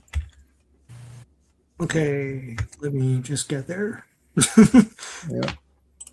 All right, so Fantastic Four 13, which is the year after the one we just read. The cover art is Keith Pollard, Steve Leola. Okay, Yeah. thank you. And Maureen Kurimoto. The release date is July 4th, 1978, but the cover date is December 1978. Nightlife, written by Bill Mantlo. He always writes the most sedate stories. Penciled by Sal Buscema, inked by Joe Sinot, colored by Francois Moli, lettered by Gaspar Saladino and Irv Watanabe, and edited by Marv Wolfman. All right. Sorry, I just someone commented. I said Supergirl sucked. I never want, and then people like lost their mind or whatever. But they're all fake fans because they didn't read Woman of Tomorrow. And, like, there's no point in fighting me when you haven't even read the comic that the thing is based on, and you don't care about Supergirl comics anyways. Soon as if I ask a serious question, say, "Hey, did you actually read Woman of Tomorrow? If so, what were your thoughts on that comic?" And then conversation shut down. Like it's like, so you're a fake Supergirl fan, right? And someone's like, "Oh, it's from the comics." It's not from the comic I just read now. I have the new Supergirl comic. Supergirl's on volume, I don't know what volume, and she's in Smallville right now. And I think Superboy just showed up. I actually been reading the new Supergirl. It's on issue 7 or 8 or something. So it's fake fans. Don't fight me if you're a fake fan. If you're a real fan and you have something to say, then I want to hear it. If you're a fake fan, then I don't want to hear it. If you're a real fan and you disagree with me, then I want to hear you. Yeah. Oh, before we go ahead, I just want to address at Henry, Jameric 2644. Henry, yeah, that cover, you are correct. That's the one where like Thor and I think Doctor Strange and the FF are fighting Galactus on a white background. That's a great cover, great issue as well. We will do it. We will get to it in a few weeks from now. Okay. Woohoo. I like this. Johnny is very excited. He's happy. He's making fireworks and flame things, and everyone's losing their mind. Some people are okay, but some of these people are being dicks. Oh, what's going on over here? It's New York, so they're always grumpy. They're always grumpy. But like, yeah, so like he's making cool fireworks, and here comes here comes the firefighters. So the firemen probably hate Johnny Storm. They're like, they should put him out. But I thought this was great because the firefighters were really cool. They're like, you got to stop because like people are getting scared and nervous and stuff. And he's like, I know you're just kind of excited. It's dry right now, right? So there's been a drought and everything's dry. So any little flame could start a fire. They're right. And Johnny Storm's miffed, but he's like, yeah, they're right. No, he's not miffed. He's okay with it. He's like, they're cool. Yeah, he's just, and because I think there was a heat wave in New York, and it might have At this time. Yeah, in the late 70s. I think it might have been around the time where there was a serial killer, and they made a movie about it as well. But there was a massive heat wave in the late 70s in New York at one point. That's not Summer of Sam, is it? I think it's Summer of Sam. You might be right. Oh, thanks, Al. Yeah, Al got it. Yeah, okay. All right, here comes Johnny. I'm back, guys. Alicia's making statues. Is that the Hulk she's making? That's what I was thinking. Yeah, it looks like it. Oh, yeah. Huh. She's made too many things. So. She's made the Mole Man. Yep. Well, that'll come into play. Yeah. Oh, yeah, here she makes Agatha. Now, what is this? There's a little bit of like a mystery to this for a second here. She makes her younger. Yeah, why is that? And no one's ever seen her younger, and it's because that's who she sees in her mind's eye, somehow. I think that's what's implied. I don't know. We've seen Agatha being asked though, so I don't think that's really her spirit. Right? Yeah. Yeah, I almost get the sense that it's like, oh, she's sensing something different, or Agatha's pretending to. Well, I think this is supposed to tie into the end. She sees you for who you are, so but she sees the thing as that rock monster. But she does this for Agatha, but then she does the same. I mean, I'm giving it away. She does the same thing for Mole Man at the end. Mhm. And he looks like Charlton Heston. Yeah, and okay, we'll get to it, but. Reed says something hilarious, and it's like, you didn't do shit, Reed. What are you talking? Oh, we've taken care of this. You didn't take care of shit. Alicia made a statue, and it saved the day. That's what it was. Yeah. Yes, but Reed has rescued Alicia many times, so through that. Yeah, I guess. Yeah. So, question: like, is Agatha like she regular old, like Aunt May old, like 100, or is she like Wolverine old, like 200? I was thinking she was Wolverine old because They've never really said it, I don't think. Yeah, she's magic, so she's got to be like probably older than. Okay, so just like in Agatha all along, they have Harkness being around in like the 1700s for the Oh yeah. or whenever the Salem witch trials Yeah, were. nobody watched that, Steve. So we'll take your word for it. Did you watch the whole thing, Steve, or no? Yeah. I'm just Oh, I'm a Catherine Hahn fan, oh yeah, my I mean, God. Death is in it, and it's Aubrey Plaza, but and Aubrey Plaza. I love Aubrey Plaza too. So those two Wow. got me. I watched the first episode and I thought I'd probably rather like shove like thumbtacks into my forehead or something than continue But this. So I think I'm done. It's not. It's like other than I think I liked WandaVision. yeah. It's like all the MCU shows are just kind of wanting. They don't seem to have enough energy to last out their episode run. Yeah. Well, I liked WandaVision and all the other ones suck ass. Like badly bad. And Hawkeye had like one or two okay parts and the rest of it sucked bad. Is Agatha like campy Halloween fun, would you say? Mm, No. All right. What do you mean fun? The word fun is not I easy. like not the Halloween consistency. Yeah, me too, but not consistently. Okay. Yeah. There's nothing fun going on. It's You'd nonsense. rather watch that Werewolf by Night thing? Oh, werewolf. Oh, sorry, that was good. Yeah, that was cool. Yeah. Yeah, I'd rather watch Werewolf by Night. And there were parts of Loki, not all not every issue in all the seasons, but there were parts of Loki that were engaging. Mhm. But Yeah. it's just how it is. I hated Loki. I thought it was so garbage. I couldn't stand it. I did finish all of season 1 of Loki, and I thought, wow, what a disgusting like offense to the character of Loki. He gets kicked in the nuts like on repeat, and it's supposed to be Is he funny. a villain or not? Like, Like, is Loki? You watch Loki is a sick bastard. He's a piece of shit villain, and he was awesome. And then they're like, oh, he's like this fun, jokey character, except that he's not. Like, But that's at all. MCU. he's not cuddly. Yeah. MCU makes everyone cuddly. Yeah. Yeah. All right, okay. Let's get back. We got this issue's long. I can already foresee because MCU talk is gonna get me Take over all. everything. It's gonna take over. All right, hold on. Mole Man. He's getting a Wait a lot of shit second. done. I love how he gets out the window. That is amazing. Yeah, he uses these guys as a ladder. These subterranean guys are very useful. I mean, like, they're very useful, but like they're gonna revolt. I'm positive they're gonna. Mhm. But in this one, it's kind of weird. He's kidnapping. So this is a weird story. He's kidnapping anyone that is either unattractive or has some sort of ailment or some sort of like medical condition that puts them as sort of an outsider. So like a deaf person, a blind person, a person in a wheelchair, a mentally disabled person, someone that he thinks is unattractive. So he's gathering all these people together to form like this big like underground thing. And now they're stealing statues. I don't get why they need statues though. Me either. I don't know. Yeah.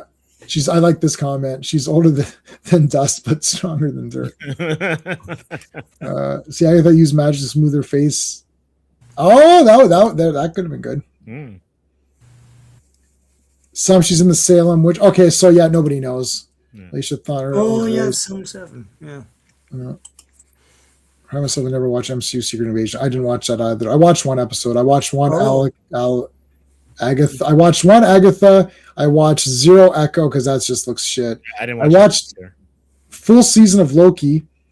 I watched a couple of episodes of What If and thought it was garbage. I didn't watch season 2. Marvel Zombies, I didn't even know that was Yeah, out. I haven't watched Zombies either. I actually watched all of Ms. Marvel. Me too, Loki, Yeah, I watched all Miss Marvel too. Loki season 1's first 2 episodes were rage-inducing. Oh yeah, they're terrible. They're terrible. I'm surprised he did not kidnap Daredevil. Yeah, why didn't he kidnap Matt? No. They tried to, Phantom. They tried to kidnap Daredevil.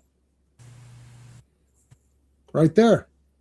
But Matt leaves as Daredevil, so then they see that he's not there. How do they know? Yeah, how do you know who's blind? How do they know? Well, they walked around. They were waving stuff in front of people, and if they didn't react, then they knew they were blind. I don't know. J-Man, you did the Bob Haney stuff, but like you guys should have done Bill Mantlo stories as well, because he's not as zany as They're Haney, kind of zany. He wrote Hulk for like Yeah. a jillion issues, like almost 100 issues. Some zany stuff in there. Well, he created Rocket Raccoon, Yes. so Yeah, we didn't get we did Bob Haney because it was just like they're like complete. Yeah, they're super that's goofy. more out there. Yeah. Yeah, and like none of the characters made sense with each other. Like the bad guy runs around the corner and Flash is like, I lost him. What do you mean you lost him? He ran around the corner. Like, you're the Flash. Anyway, so he's stealing the statues. Daredevil, yes, we got that. Talked about that. This is so old newsies. Like extra, read all about it. He's got that accent too. Yeah. Yeah, extra. He says And "yo's" a lot. Look, Yo's. someone tried to Mr. Fantastic tried to steal a newspaper. Can't even pay a quarter or whatever. Oh no, he's got it. Okay, he paid. I'm just joking. Here you go, kid. Oh my God, it's Mr. Fantastic. Hey, look at you, Rockhead. Get out of here. Go back to reform school. I didn't see Mario Galaxy. I'll watch it when it comes out. I like Mario Part 1 or whatever. That was cool. I'm not a big, like, Mario's a video game to me. I play as Mario and I do stuff. He's a cool character. I'm not invested in the character. So I thought the first movie was a lot of fun. It looked colorful. I don't know if it's accurate or not or whatever. I don't know anything about Mario Galaxy. I didn't play that. I don't have that whatever system it was on. So I don't know anything about it. The last Mario game I played was Mario 3. I did play the one for 64, but I basically played, it's actually Spider-Man 64 was the game I played a lot. That was awesome. All right, anyways. So Ben's he donated his jacket. I love it. Whoa. So yeah, Mole Man's been stealing all these statues and stuff. Like, what the hell's he gonna like? What is he's gonna do with that? Kids from Yancey Street. Yeah, it could be. Yeah. Feelers and gropers. Whoa, what's going on? Somebody read those faces in that panel above. Those are those faces right there. Yeah. Those two faces do not look like either Sinat or Sal did it. No. I don't know. This is the DA and whatever. Look, this guy looks like he's Tower? Is that DA Tower? Yeah. Oh wow. Okay. Cool. Yeah. Paperboy. Before he gets a bike. Yeah, get a bike, kid. Like, bike up. I love how they go on the bus here. And then people are like, I don't want to be on the bus with you guys. This is crazy. So they all leave. Yeah. The driver's like, I'm a big fan. I'll take you wherever. This is Express now. Yep. I like this bus driver. Yeah, he's cool. You know, a nihilist or somebody would come on wreck that bus. So I don't blame those people. Yeah, I would never hang out with superhero people. Well, one guy says you're a public safety hazard. It's like, yeah, no, they are. They're superheroes. They're villain magnets, you know. Yeah, and they are right there. The Subterraneans are right there. So, question: do your insurance rates go higher if you live next to the Baxter Building? Oh, the insurance rates are probably they won't in get the Baxter Building. Hell yes, yeah. No, they won't give you insurance. Yeah, you can't be insured. It'd be impossible. Yeah. Yeah. Well, damage control is supposed to be all about that, right? So you get their insurance, but it's probably expensive. Yeah, probably. Yeah, Mole Man climbing on these guys. That's great. You know what's hilarious? They're like ants. Like how ants climb up Yeah. They stack Yep. on top of each other. Yeah, so he comes in through the window, grabs the statues. So how come they didn't go to a museum first? I don't know. I understand, like, I don't really understand the statue part. Like, they kind of make it say, oh, we wanted some beauty or something, and they're going to copy the statues, but can't they just copy them? Like, you're stealing property. Like, how are you going to return them? I don't get it. Like, and why do you need them? I kind of didn't understand. I like the idea of this story, but I don't maybe like exactly how it went down. It's a bit weird. Right. So one got smashed there. Damn it. Holy Joe, it's the Mole Man. Yeah. Oh, yeah, he got his jacket back. Wait a minute. Oh, yeah, you're right. That's the shirt. That's the. Oh yeah, he did. Or maybe he went and picked up another one. Yeah. Yeah. Confrontation. That's the subtitle to American Ninja 2. Yeah. The confrontation. I have no idea why it's called that, but yeah, that's what it's called. Goblin acrobatic circus runaways, yeah, or the Mole Man's people. Always felt bad for the Moloids. These guys are always getting beat up, and they don't even understand. Yeah, I know. Well, you know, if they learn to behave better, then you wouldn't have to beat them up. I guess I don't know. The Moloids, yeah. Look at these guys. Did they make are these Marvel Legends toys or no? Oh yeah, they make Moloids. Probably. They come with Mole Man? Man. Yeah, you I don't feel like buy them separate. Yeah, Like Army build them or whatever. yeah. I always on. think of them as the Barrel of Monkeys things where it's like they're always they got hooks for arms and Yeah. just make chains. Yeah. Yeah. It's a barrel of laughs, a barrel of fun. Can you get the monkeys one after one? All right, Mole Man, I'm had enough of your bullshit. Oh shit, Johnny, be careful. He's like, I'm done with this. How big's Alicia's loft, though? My God. Yeah, like she's gonna get lost in her own thing. All right, so here he comes. Reed looks good. They're fighting off these guys. Johnny does like the big super jump. Oh yeah, and they've got they don't get hurt by flames. They're coated in something, right? Something like that.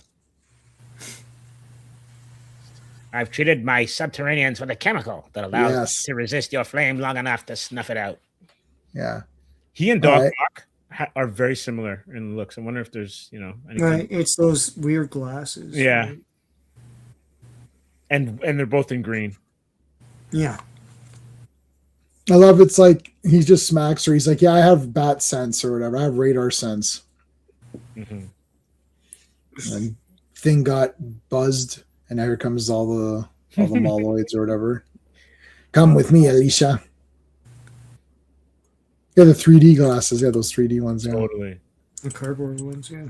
And actually, the Inuit wear those a lot. Have glasses like that. That's so they don't go snowblind. Yes. Oh, yeah.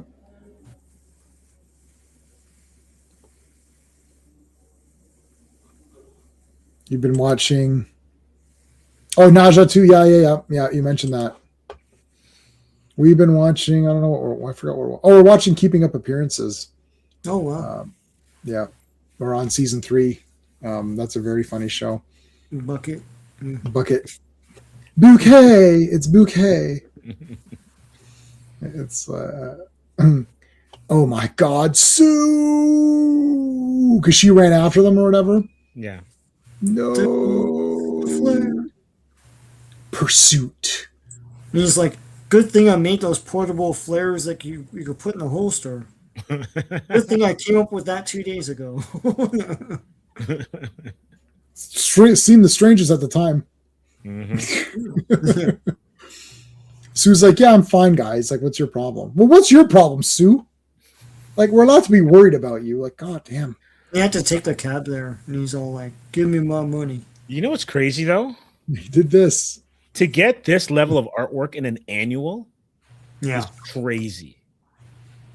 Do annuals not usually have... Well, no, there's another one that I think Perez does.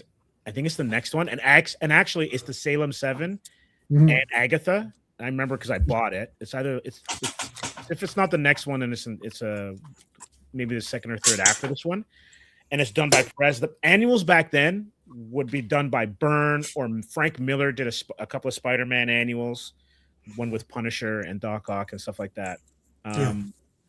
So they had top like tier talent, but a lot of annuals, especially like later on, it became kind of not the top tier talent working on them. Huh. I think it was like this. Yeah, I do have a Frank Miller Spectacular Spider-Man that he drew. It maybe was, I'm not sure if it's his first thing that he drew for Marvel or if it's something like. Yeah, I have that too. The first thing he drew for Marvel was Battlestar Galactica issue. Can't remember. No, sorry, not for Marvel. It's the first time he drew Daredevil. Yes, it is not the first thing he drew for Marvel. I said that wrong. Yeah, it's Daredevil. Frank Miller first Marvel comic. What was it? Sean, you said it was Battlestar. And then his first. Oh no, it was John Carter. Really? Oh, sorry, I got them mixed up. John Carter. I have both runs. So yeah, so I have the John Carter one. Yeah. Yes, I remember you had John Carter. Yeah, so that's the first thing he did. Yeah, I meant the first time he drew Daredevil is in that Spectacular Spider-Man team up where it's one where they're fighting the Masked Marauder and Spidey goes blind. Yeah, I think that's it. Yeah, I've got that one. Yeah, I could be wrong. I think it's an early one. It's in the 20s. It's like 27 or 28 or something. Yeah. Is a 7-pointed star extra demonic? But no. Oh yeah, A24 has some good ones. Yeah. All right, so they go down into Subterranea or whatever the hell it's called. They come down here. Yeah, here it is. So it's there too.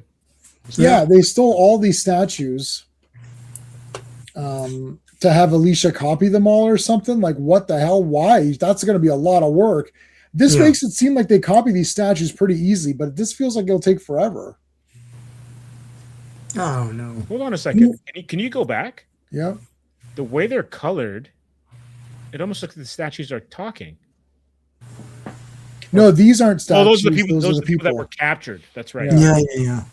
In the cellophane. Yeah. So here's a statue. Yeah. I mean, they should have colored them differently. Here's a statue. That's a statue. Yeah. Yeah, look at this guy walking around New York. Sanctuary. He's looking for the sanctuary. So, I mean, like, this guy's lunch money's been stolen every 5 minutes. So, like, a lot of these guys are like, So here comes Ben, and he gets zapped. And then Reed, the brown-eyed Reed. Not so, Richards. These people are my guests, here of their own free will. And the statues have merely been borrowed. Well, when you borrow and you don't give it back, it's called stealing. They're borrowed them. Yeah. Molehattan, I like Molehattan. Yeah, I like that. Submolia, that's funny. I don't think that one's gonna go, but you know what? That would probably be an offside joke, Al. That could be considered an offside. It's okay because I don't care and I'm not offended by stuff, but that is very funny. But I would probably say Molehattan would be the better. Bridget Doom and Jack Kirby. Oh yeah. Oh dude. Yeah. No. With all those Jimmy Olsens are awesome. Yeah. Those are all good, Mohammed. Yeah. First appearance of Darkseid is Jimmy Olsen, Superman's pal Jimmy Olsen. So there you go. That trash character. Got shot in the head in BVS. Another reason why that movie sucks. Anyway. No, he didn't get killed. Oh wait, did he? Yeah, in BVS. I never saw the extended one. It's a terrible movie, Jason. I'm telling you. I can't bear to watch it. I watched it in the theater and I have it on 4K extended. Yeah. I can't do it. I sat down about 5 months ago. I thought tonight's the night, baby, and I sat down. I was like, I can't do it. I did about half. Batman and Superman, but like I did about half an hour, and I just took it out. I was like, I'll throw something else on. And I think I watched like an Italian Maxploitation movie or something. There's so much wrong with that movie. I can't. I can't. I'm gonna do it. I am gonna do. I'm gonna make an Yeah. effort to do it. They What's your, fight in the what's your bathroom. mom's name? Yeah. What's Yeah, your mom's Ma- name? Martha. Oh, we're friends now. Yeah. Yeah. Yeah, Martha. Well, anyway. It was to show that there was humanity. I'm triggering Sean. Sorry, Sean. I shouldn't have I You know, are but the- triggering Sean. The Yeah. problem is they need. I'll say this. We'll move on. Oh They my needed, god. they needed that Martha thing, and they preserved it by changing the characters beyond recognition. Batman sees that Superman's destroying the city, so that's supposed to be his motivation to go after him. Except he doesn't, and he's Batman. Like, would you not think that the rest of the movie is Batman figures out that Superman's Clark Kent, figures out his origins, figures out his weakness, and goes after him because he's Batman and that's what he does. But he doesn't do any of that because the script can't allow that. If they do that, then he'll find out that Superman has a mother and then it'll be over. It's so stupid, the script. Anyway, I'm done. Oh no, I'm Can't argue with a confident man.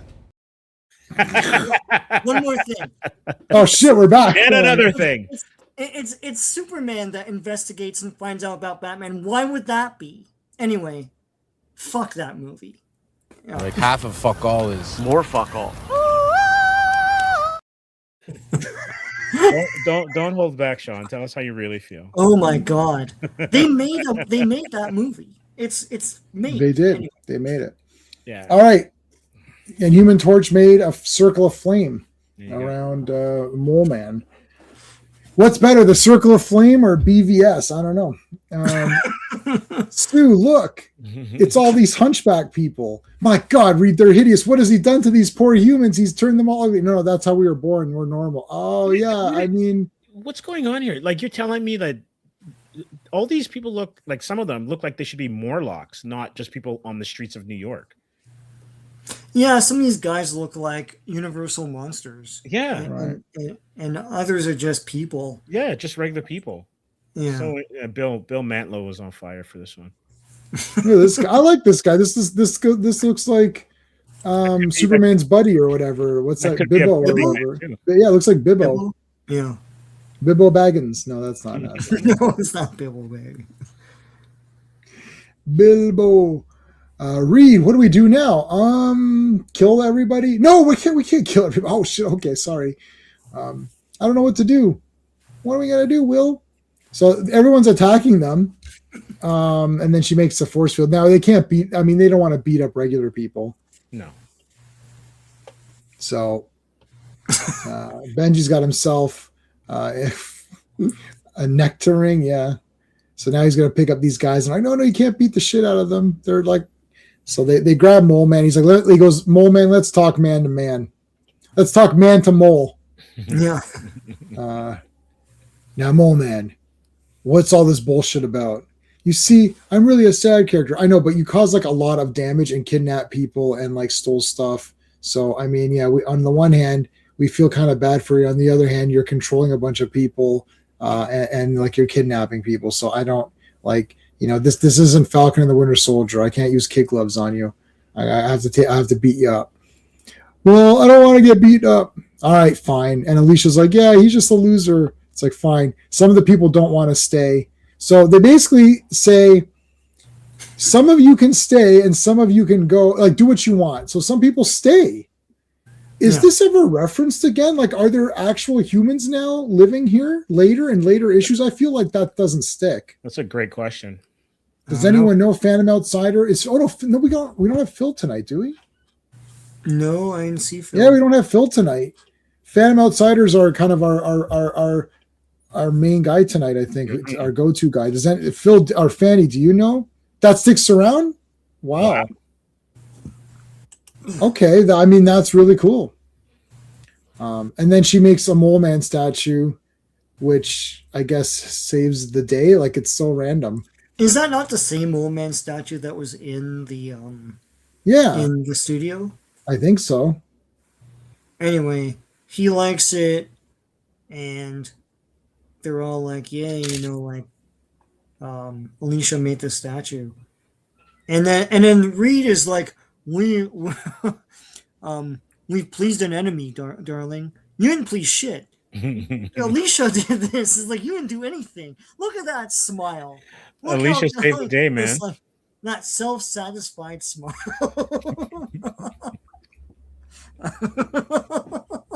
Let's look at some Jack Kirby stuff here. No. Yeah. Oh, look at that ad. How sad. Mhm. Ooh. And all this cool shit. Invaders, Defenders. That's your whole month planned. That's a lot of ers. There's Invaders, Avengers, Defenders. Yeah. And also the I X-Men was and gonna the buy 5 Fantastic. DC comics, but I guess I'll buy 5 Marvel comics now. Right. Yeah. I was gonna buy DC comics, but I'm tired of them just like having misunderstandings or whatever. Yeah. It's like And circumstances and happenstances. They're Uh. amazing. Hijinks. yeah. It is humans, yeah, that's awesome. Ron Perlman and Hamilton being the Beast TV series, yes. In the FF movie, were there any of Mole Man's? No. Warlords? No. So it was just humans. So maybe those are the humans. I did so everyone gets moved into his subterranean lair, but I don't remember them showing what it was before that. No. Like No, there's they a- don't show it. I watched it. I got it. I buy everything on 4K. Yeah. So I did get the 4K of it, and I watched it. And actually, I didn't mind it in the theater because I thought it was kind of neat. But then, but I didn't love it in the theater. I think I gave it like a 6.5 or something. But I'm Yeah. way lower on it now. I don't think it was that great. Have It's you very watched it? slow. Yeah. Yeah, everyone is very boring. But actually, Mole Man was funny in the movie, but only because, not because he's a great mole man, but only because he was the only one that had a personality, so he stood out. There's a They there's a gave him cutscene. they gave him the Marvel shtick. Yeah. So he's the Marvel shtick character. Yeah, But you're right. in so doing, that's not Mole Man. It's just No, it's not Marvel Mole shtick. Man. Like, But it's he's also got that actor. comebacks. Yeah. That actor, that's how that actor is as well too. Like he's Yeah, very good so- at that. But there's yeah. a cutscene with him and Sue that I think they should have kept, Oh yeah. where she negotiates everyone going down to. I thought that's in the movie. Is there more to it? I think there's more to it. Oh, okay. Because that's Fantastic what it is. Four. They kick everyone out, and then he negotiates with her, Mhm. in the movie, and then all that stuff happens. So So we were trying to remember we were talking about the covers. So what were the ones we were talking? So was it this one that everyone liked? Yeah, that's a good one. My Fantastic Four stuff is unfortunately like buried under 2 comic boxes, so I don't want to get this out. But I think this one was this the one that was reprinted. There, when the movie came out, Killer Pizza, what's going on, dude? How's it going, man? It's been a while. Been a while. I know our buddy Pete's on vacation. We had a pre-recorded video instead of Tuesday Night Television. We're doing the Beyond next, I believe. So check. I don't know if you own the Beyond. And did you get Ghost Galleon? Because Ghost Galleon came out on 4K. Sean, did I tell you that? yeah, you I told did, me. okay. Yeah. So I've got Blind Dead, like Tombs of the Blind Dead, and Ghost Galleon both on Oh wow. Yeah. Blind Dead is Blu-ray and Ghost Galleon is 4K. Ghost Galleon on there's a Blind Dead movie on 4K. Like, I mean, that's crazy. That's crazy. Yeah. They used to be in these like cheap 4-packs of like public domain movies. And, yeah. Awesome. Oh, Calvin. Yeah, Hobbes. Calvin and Hobbes, Hobbes, man. That's Hey, Pete. you know what? So, guys, if you like, let me hold on a second. If you guys like horror movies and stuff in physical media, check out Killer. So, Killer Pizza is my buddy, Killer Pizza. He's also a channel member. Check out his YouTube channel. I just posted his YouTube channel right there. Let's see how many subscribers. Now I'm going to fact check all you guys. Oh, I'm fact checking. He has 1,500. Well, I can't see the actual subscriber count. So he has 1.52. So it should be 1.53. I don't know how close he is. So let's help him out. Get the subs for this guy. I did get the Salem's Lot 4K. Yeah, I got the Salem. And you did get it? You did a good job. You're good. I like Ghost Galleon. Tombs of the Blind Dead is a bit better, but Ghost Galleon's awesome. And I finally watched the Miami Connection 4K. shit, that look, I don't know when's the last time you watched Miami Connection or if you have ever seen it, but it looks amazing. I can't believe what these guys have done. Some of these transfers, dude, it's like, and like that Batwoman, you know, the Mexican, the luchador Batwoman. I mean, some of these transfers are insane. Like, I don't know how they did it. And they did it with that Kim guy. The guy from Miami Connection is there. He did the upgrade with them. It looks pretty damn good. You subbed to Killer Pizza. Thanks, Mohammed. I appreciate that, buddy. Anyways, this is a great cover. What was the other? Oh, 275 was the other one that thing mentioned. Yeah, I think so. Oh, yeah. Yeah, this is a good one. Thanks, Al. I appreciate that, buddy. And Killer Pizza is one of our super friends, so you're a super friend as well. Yep. What other ones did we mention? Any other covers that we want to look at? Oh, there's Guys, so any many other covers? from Burns' time on it? There's so many. So when did he start? 232? Was that what they were saying? Yeah, that's it. With Diablo, I think his name is. So this is him drawing it, though, right? I think he's writing it at this point, but I could be wrong. All right, let's ask my friend the internet.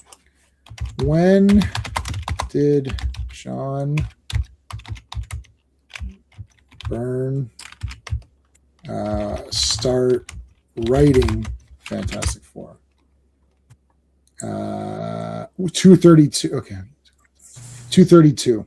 Yeah. Okay, when did he start drawing Fantastic Four? Well, no, they're saying 232, so maybe it's. But he did draw the earlier one, 212. I'm almost certain that's him with Joe Sinnott inks.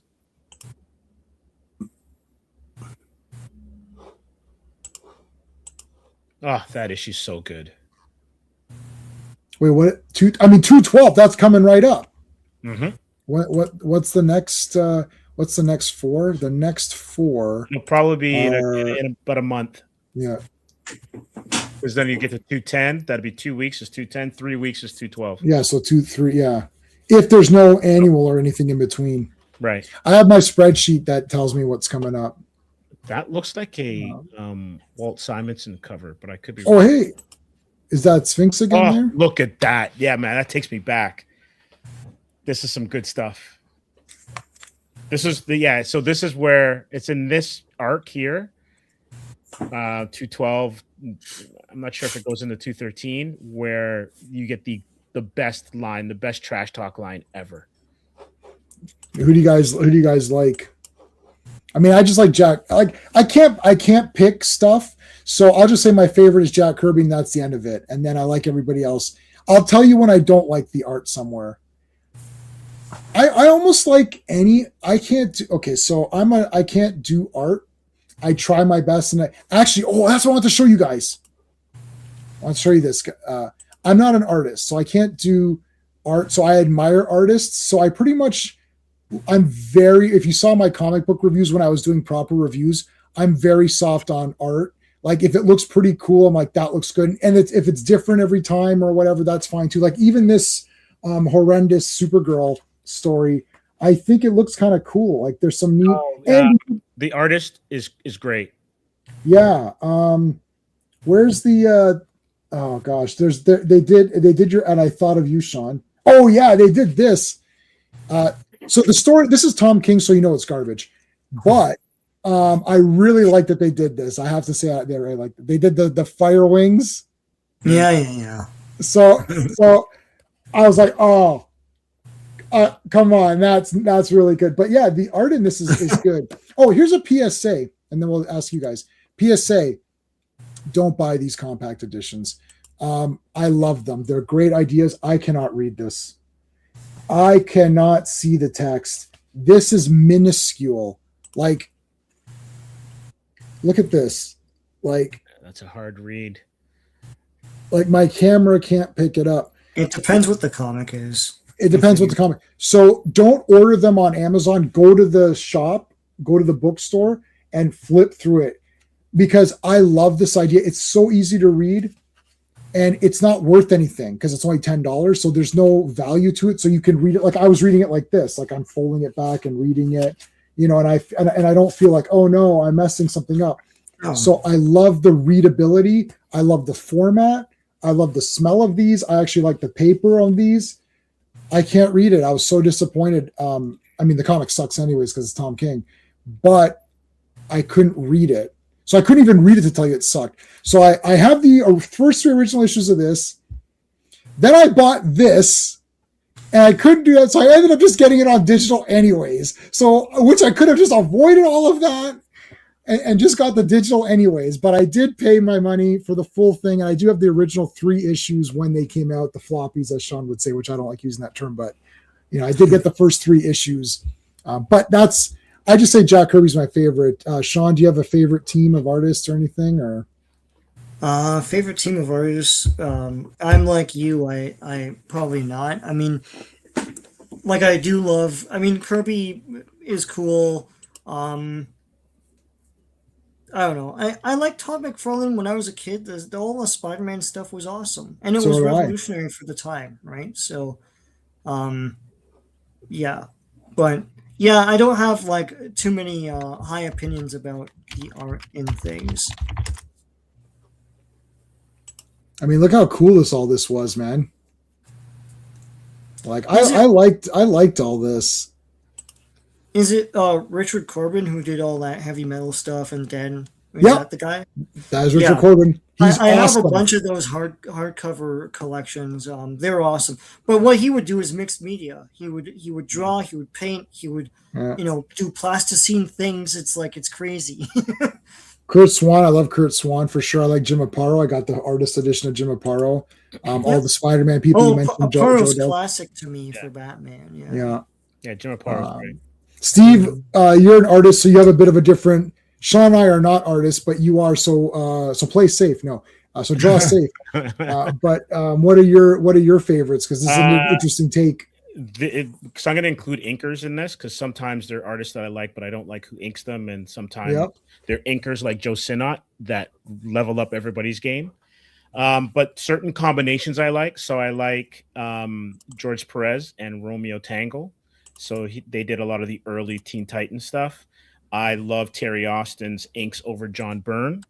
I like John Byrne straight as well too. Some of the stuff that he did in early Alpha Flight was amazing. I love Olivier Copiel, who did Thor when Michael J. Straczynski was writing it. I love Ivan Reyes, who is now writing, doing stuff for Ghost Machine, but he had an amazing run on Superman and then especially on Aquaman.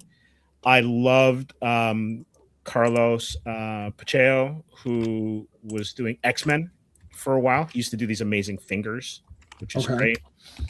My favorite of all time is John Romita Sr., and I think my favorite Spider-Man in hindsight is probably Gil Kane with the pencils and John Romita Sr. on the inks. He's an amazing inker, and he just gives that. He's like Sinnott.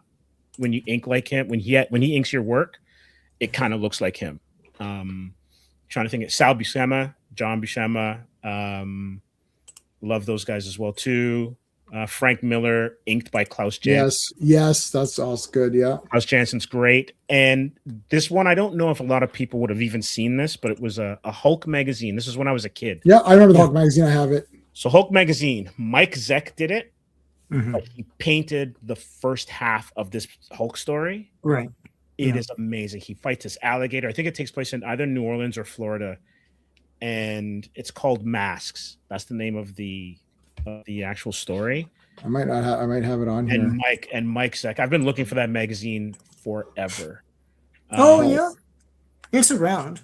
Yeah, And I gotta find it. Incredible Hulk Weekly. No, No, it was a that's monthly. UK. It's Rampaging Hulk. No. Yeah, it was kind of like Rampaging Hulk. And the weird thing is, this is some people might know this.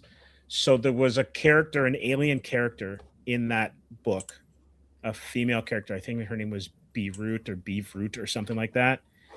And so she shows up in the Incredible Hulk years later, and it turns out that all of those, like all the stuff that were in that magazine, I might be misquoting this, were actually a TV show that her people had based on the Hulk.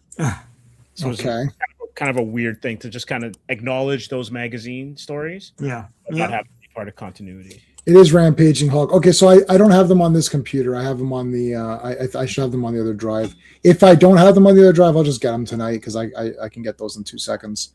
Yeah. But there's a lot, like in terms of artists that are great, and also I'd be remiss if I didn't mention early Jorge Jimenez. The stuff that he's doing now is great as well too. But the stuff that he was doing initially when he was doing Super Sons, man, that stuff was killer. So speaking of art, this reminded me. So I have my comic that I wrote, and my friend drew it for me. It's like there's 3 issues of our comic that we did together. So he drew it. Now he draws in a very sketchy way. So it's like very sketched art or whatever. So just on a whim, and of course there's like an eyelash in my eye or something stupid. It's really pissing me right off right now.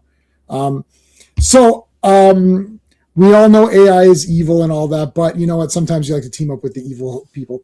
So I was like, I have this idea. I'm like, why don't I put my pages that I wrote and that he drew, right? Because I formed it together as a comic.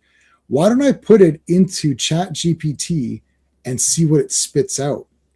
So I said, color these pages, like, I didn't say fix them. I just make these more like, make them look more like they're drawn or something, like make them more like they're painted. So I'll show you what it spat out. It's very interesting because the thing is, it's like, so he drew this. So I'm going to show you what here's what he drew for the cover. Right. So I created this font or whatever, it's just a generic font. There's what he drew. Right. So I put this into AI as a test, and that's what it came up with. Oh, wow. Isn't that interesting? And that's why AI for artists, it's evil. Yeah. Like, look at this. It did this. So he drew this, which is fun. And, it's not, like he did that. And then here's page 1.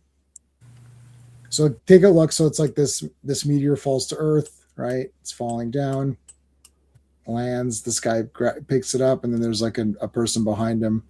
Right. And I wrote all the text. And then here's Oh my God.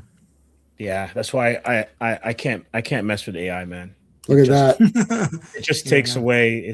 That's taking people's Livelihoods. talents and livelihood. Yeah. Because that's great. That finished stuff is scraped from so many people. And combined. See, it even kept it kept some of it kept some of it original. Like it kept that, it kept this original. See? Yeah, there's not enough in that silhouette to change. Yeah. So it's like it didn't know how to interpret that, but it missed a few things here, and he's not exactly the same. Consistency is one of the things, but right, cartooning it can't keep things consistent. Yeah, because that what's on the cover is not what's in the interior pages right there. Oh yeah, that's facially, right. The facially, right? So it's not gonna. I don't think it's gonna. The thing is, it's gonna be used like Photoshop. It's gonna be a tool. It's gonna be because you can't. This isn't like it's not. It's wrong. Like this. Even this looks wrong. Like these two guys are different guys, right? Like Disney was talking about, like we're gonna use AI, and it's like, do you know what AI is? Because like each time you cut to a character, it's gonna look different. Completely different. Yeah, they won't be. You won't be able to. Like this was done on Photoshop. Disney right? cut Sora, man. Like they're not using it anymore. Sora cut themselves. Yeah. But they probably have the technology from Sora now. I don't know. So yeah, I mean, Goldman. and like okay, it added a background based on what my buddy drew, right? But the thing is, it's gonna be like see again, like this. I mean, this is like if I was gonna do this over again, I used it for a font. So like for example, where's my I won't be able to hold on, I can show you guys here, and then we're gonna end. So here, the word Avengers, that's the logo. which I found online, and then I use my Photoshop skills to crop it out and make it a PNG. Right.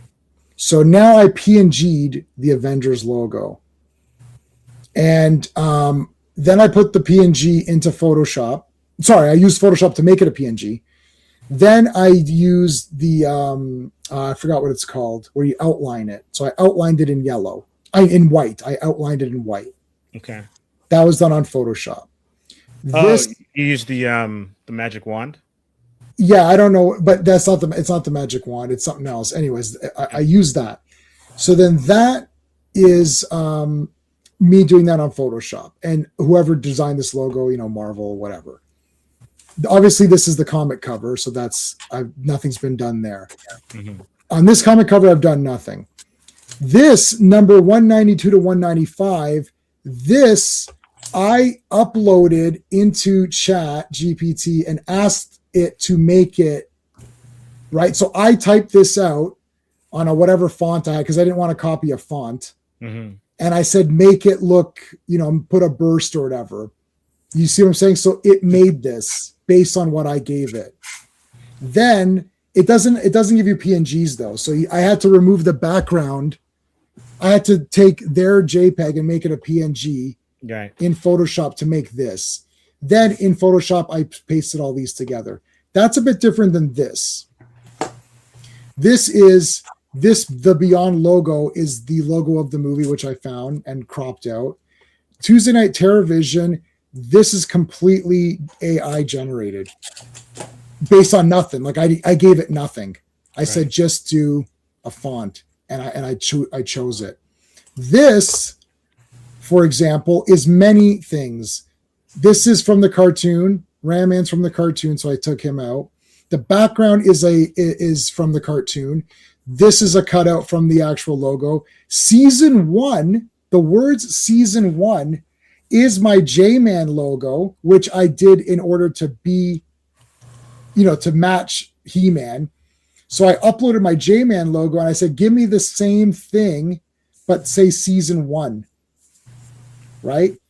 So that was also generated there. Same with this is the same as the Avengers. This is the same as Avengers. This obviously I PNG'd all these guys, right? Actually, Iron Man was already a PNG, so I found that as is. Same with He-Man. This I did. Now this background is the He-Man toy background that I changed the color of. Right. So I changed the color of that.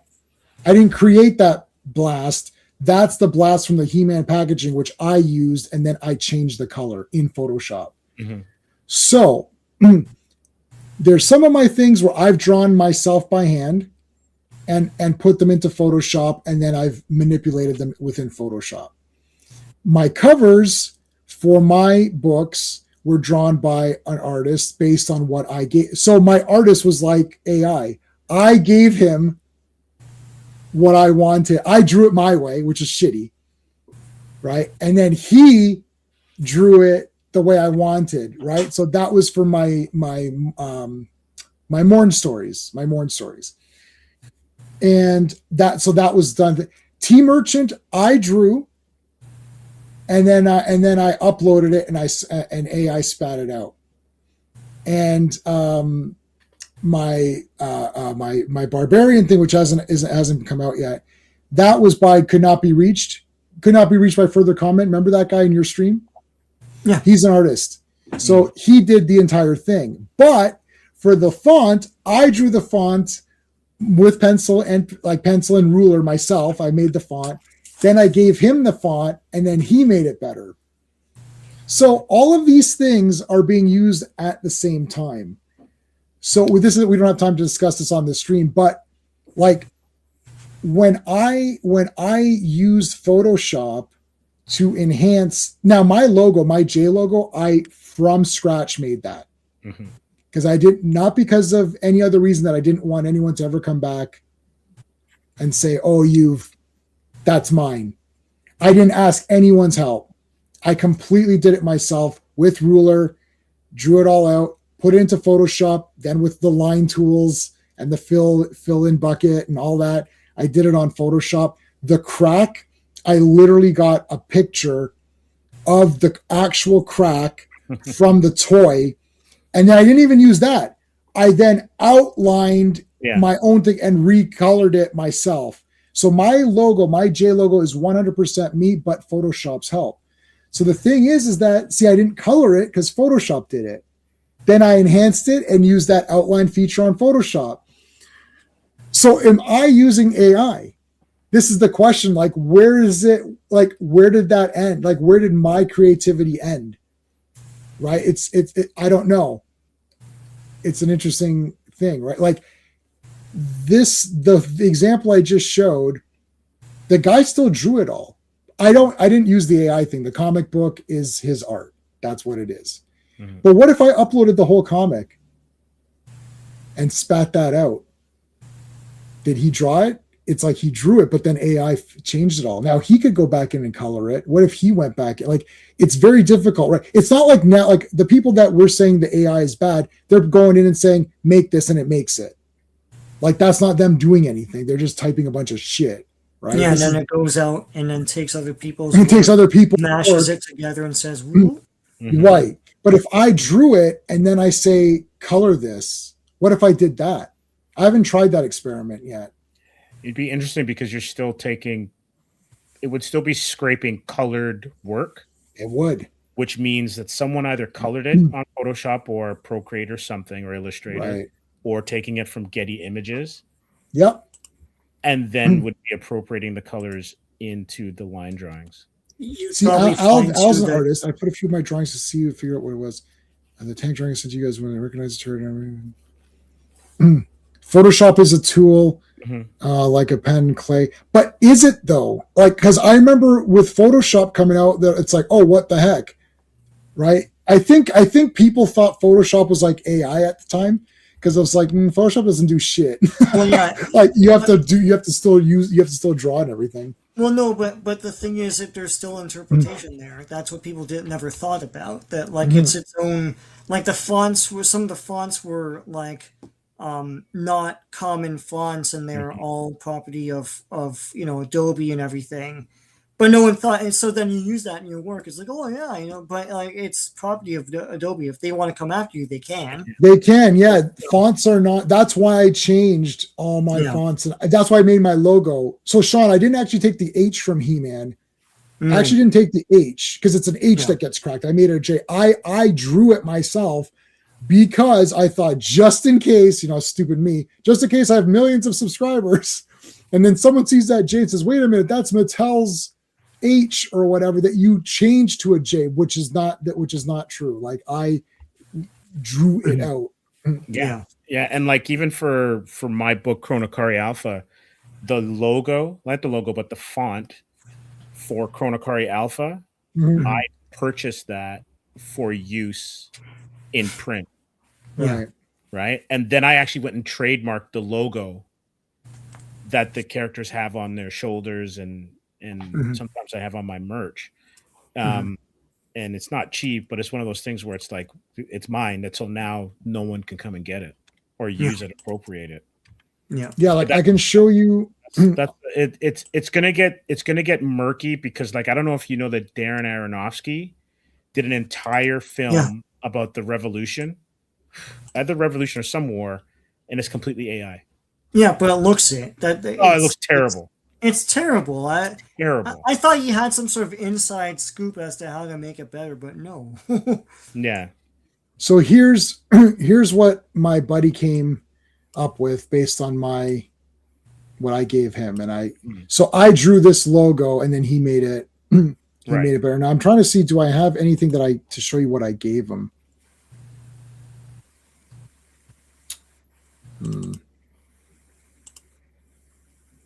To give you an idea. No, where are those? That's disturbing. I should have those. I don't have my own drawing. Damn, where the hell's my drawing? Oh, I should have saved that. I'm sure he's not. You have it somewhere. I have it somewhere, but anyways, so my drawing is just a shitty, and like a shitty whatever picture, and then I said, here's what I want, and then he did this. Jay, man, Right. don't beat yourself up. That happens for a lot of writers, right? Yeah, like I can't do any of this, so I have to pay someone. I think where the AI problem comes in is what you guys are saying, that it's taking from someone else who like if there was never an artist who uploaded a photo or a drawing, then the AI couldn't do anything because it's taking it from others. So it's taking it found some color somewhere, so let's say if I draw a barbarian character, it's going to look at Conan, Ator, Kull, it's going to look at all of those guys and then make a guy. That's where the problem. So if I said right now, hey, make a barbarian, it's going to look up, it's going to search the word barbarian and find every barbarian there ever was on the internet and then mesh that into one guy that you're going to get. So it's not a creation. It's just, it's just like it's taking actual images. And then if I say color it or whatever, okay, but what if I drew the fonts and then put it in and then said, okay, make this, I don't know, sharpen this image or something. Or I don't know, that's like different because you're designing the font. Right. So there is a little bit of a, it could be a tool. Like I never wrote a story with it, but I tried uploading. I wrote one chapter of a Jello book and uploaded the chapter, and I said, let's see what it does with that. Right? Yeah. I know, Sean, you tried that. Yeah. It's interesting to see what it does, but like, it's kind of weird. Like it's good for proofreading. It's actually good if you just instead of spell checking in a word, Right. put it in there and say spell check this, and then it spell checks it. So that's good, but Word does that, right? Yeah, spell check. Yeah. But it's not good for interpreting what you're trying to write because it messes Well, you things have up. to really train it. I was playing around with pseudo-write, and you have to build so many templates for it to do what you want it to do. Like a character and how they would think and act, and then you go on to the next character, and what your thing is gonna. You have to write so many templates. I just shoved in a half a chapter and said, okay, let's see what's gonna. I know what I did. Let's see what it's going to do. And this guy goes into a lost temple, and he's escaping these pterodactyls and everything. Anyway, and then I was like, okay, so now what does it want to do? And then it's like all of a sudden the temple shakes and makes a sound, and it turns out to be the inside of a monster's belly. It's like, well, no. I don't know where the hell you got that from, but sure. It's coming up with these bullshit hot takes. It's like, what part of the first part of the story told you to do this? But yeah, really, But like You to have me, to over prompt it almost. well, yeah, to me, it's like I know people say AI is a tool for writers, but I would be frustrated as fuck by it, and it would actually inspire me to fucking write better and write more. Yeah, I don't touch it. I don't touch it when it comes to writing. I think, like, I know obviously, if you have issues with reading or spelling or whatever, it can help out. But like for me personally, I'm just like, no, I gotta come up with it myself. You can't use it for writing. There's no way. It will not work. You can only use it. Like I use it for my D&D sessions where I type out what I want. So it's like, okay, I want three encounters that one's got to be a rock monster, one's got to be a vine monster. And then it will just quickly do descriptions for you, and then you don't have to write that. Right. And then I just read from that, you know what I mean? And it's like, it can't create anything, but it helps you to, and then I'll just give me an image of that. And then it spits out an image. And then that's the image I show my players. And then after that session's over, I delete all that because the session's over and that's it. It's not used to sell things. It's just used as I can't draw stuff. Like we play virtually.